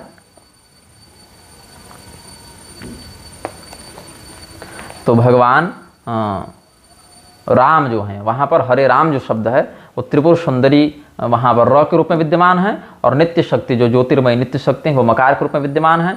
और त्रिपुर सुंदरी और जो नित्य शक्ति ज्योतिर्मयी स्वरूपिणी जो नित्य शक्ति हैं वो जब दोनों एक साथ आते हैं, इतने फ़ोन संदेश आते हैं कि क्या करूँ मैं, ध्यान इधर उधर हो जाता है। तो ये जो नित्य शक्ति हैं त्रिपुर सुंदरी के साथ मिलकर राम इस शब्द का करते हैं। तो पहले इसमें कहते हैं कि ये वैष्णवी हरिनाम दीक्षा जो है सभी दीक्षाओं में प्रधान बताई गई है। और इसका जो है सदगुरु की कृपा के बिना जपने से करोड़ों वर्ष आप जप लें लेकिन लाभ नहीं होगा, घोर नरक में भी जाना पड़ सकता है। ये भी बातें हैं। तो ये जो 16 नाम है और 32 अक्षर हैं, इसमें जो अधिकारी जन हैं वो आगे पीछे ओंकार लगाकर जप करेंगे तो 34 अक्षर हो जाएंगे। आद्यंते प्रणवम दत्वा चतुस्त्रिंश धनुत्तमम, ये बात भी कह दी गई। और जो ब्राह्मण क्षत्रिय वैश्य शूद्र हैं वो इस परमाक्षर हरिनाम को सुनकर जो है दीक्षा लेकर ही इसका जप करें। और अगर कोई सदाचारी ब्राह्मण न मिले तब तो दिक्कत है। और उसका में फिर और भी बटपत्र इत्यादि पर लिखकर उस मंत्र को पूजित करके ग्रहण करने की बात आती है। तो ये सब बातें जो हैं सो अलग अलग परंपरा में तंत्र आदि में वर्णित हैं। राचेति लक्ष्मी वचनो मश्चाप ईश्वरवाचक। रा शब्द से लक्ष्मी का और म से लक्ष्मीपति का वाचन होता है। तो लक्ष्मीपति गतिंग राम प्रवदंती मनीषिण, रामंग प्रवदंती मनीषिण। या रा शब्दो विश्व वचनो मश्चाप ईश्वरवाचक, विश्वनाथ को भी राम कहते हैं। तो विश्वानाम ईश्वरो यो ही तेन राम प्रकृतिता। रमते रमया सार्धम तेन रामम विदुर्बुधा, रमाणाम रमण स्थानम राम राम विदो विदुः। ये सब बातें शब्द कल्पद्रुमकार ने अलग अलग ग्रंथों से संकलित करके वर्णित की है अपने ग्रंथ में। तो इसमें ये बात है कि शूद्र और शूद्राणी से इस मंत्र को ग्रहण नहीं करना चाहिए, स्पष्ट है। आजकल इस्कॉन वाले बहुत से लोग हरे कृष्ण के मंत्र बांटते फिर रहे हैं, गुरु बनते जा रहे हैं सभी लोगों के। प्रभुपाद ने एक अलग बौद्धिक आतंकवाद फैलाया, उसके चले और बौद्धिक आतंकवादी बने जा रहे हैं। ये विदेश में जाकर वृक्षों से मिल गया प्रभुपाद, और उसके बाद भगवान के सिद्धांत को विकृत करने के लिए इसने बहुत से दुष्प्रचार किए। लोग कह रहे हैं भगवान का नाम ले रहे हैं तो अच्छा ही कर रहे हैं, लेकिन नहीं, स्पष्ट मना है। हरे कृष्ण मंत्र का जो विधान है उसमें क्या कहते हैं, श्रुत्वा शूद्रोपि शूद्राणिया विद्याम वा मंत्रमुत्तमम कोटि वर्षांत समादाय और प्रतिगच्छति। जो है शूद्र से दीक्षित होना अथवा शूद्र किसी और दूसरे शूद्र से दीक्षित होना, दोनों मना है। हरिनामार्थम दीक्षाम वा यदि शूद्र मुखात प्रिय अकुलाद यस्तु गृहिणीया तस्य पाप फलम शृणु श्रुत्वा शूद्रोपि शूद्राण्या विद्याम वा मंत्रमुत्तमम कोटि वर्षान समादाय और प्रतिगच्छति। और मंत्र देने वाला और लेने वाला दोनों नरक जाते हैं। अपि दातृप गृहीत्रोर्वा द्वयोरेव समम फलम ब्रह्म हत्यामवाप्नोति प्रत्यक्षरमिति ऋतम शृणुपुत्र वासुदेव प्रसंगाद वचनम मम। तो ये हरे राम मंत्र का जो रहस्य है वो हमने जितना संभव था उतना बताया। इसीलिए फोन पर उन्होंने कहा कि त्रिपुरा देवी इसके अधिष्ठात्री हैं, तो हमने भी हाँ कहा। अब इस एक पंक्ति में वो भी समझ गए, हम भी समझ गए, लेकिन जो नहीं समझे वो प्रश्न किए, उनके शमनार्थ हमने इतना बता दिया है। इस्कॉन वाले ये सब मंत्रों की मर्यादा को बेचते खा रहे हैं। तो महिषमर्दिनी तंत्र में कहा ही गया है कि ये सब अधम वैष्णवों में आते हैं जो भगवान के नामों को इस प्रकार से बेचते हैं और अपना बाजार खड़ा करते हैं। तो ऐसे मूर्खों से सावधान रहें। भगवान का नाम परम पवित्र है, आप उसको बिल्कुल जपें, उसको जपने से ही तो आपका उद्धार और पुष्ट होगा। लेकिन कम से कम शास्त्रीय मर्यादा का पालन भी करें, और शास्त्रीय मर्यादा से ही उसको ग्रहण करेंगे तो वह मंत्र आपके लिए वरद हस्त अपना रखेगा, वो फलदायी होगा। ऐसा हमारा चिंतन है। बहुत से विषयों पर आज हमने कहा। और उसके बाद एक मेरा वक्तव्य 22 तारीख, अंग्रेजी तारीख से 22 तारीख, ऐसे देखें तो श्रावण मास के प्रथम दिवस में एक निर्गत किया जाएगा कायस्थों के ऊपर।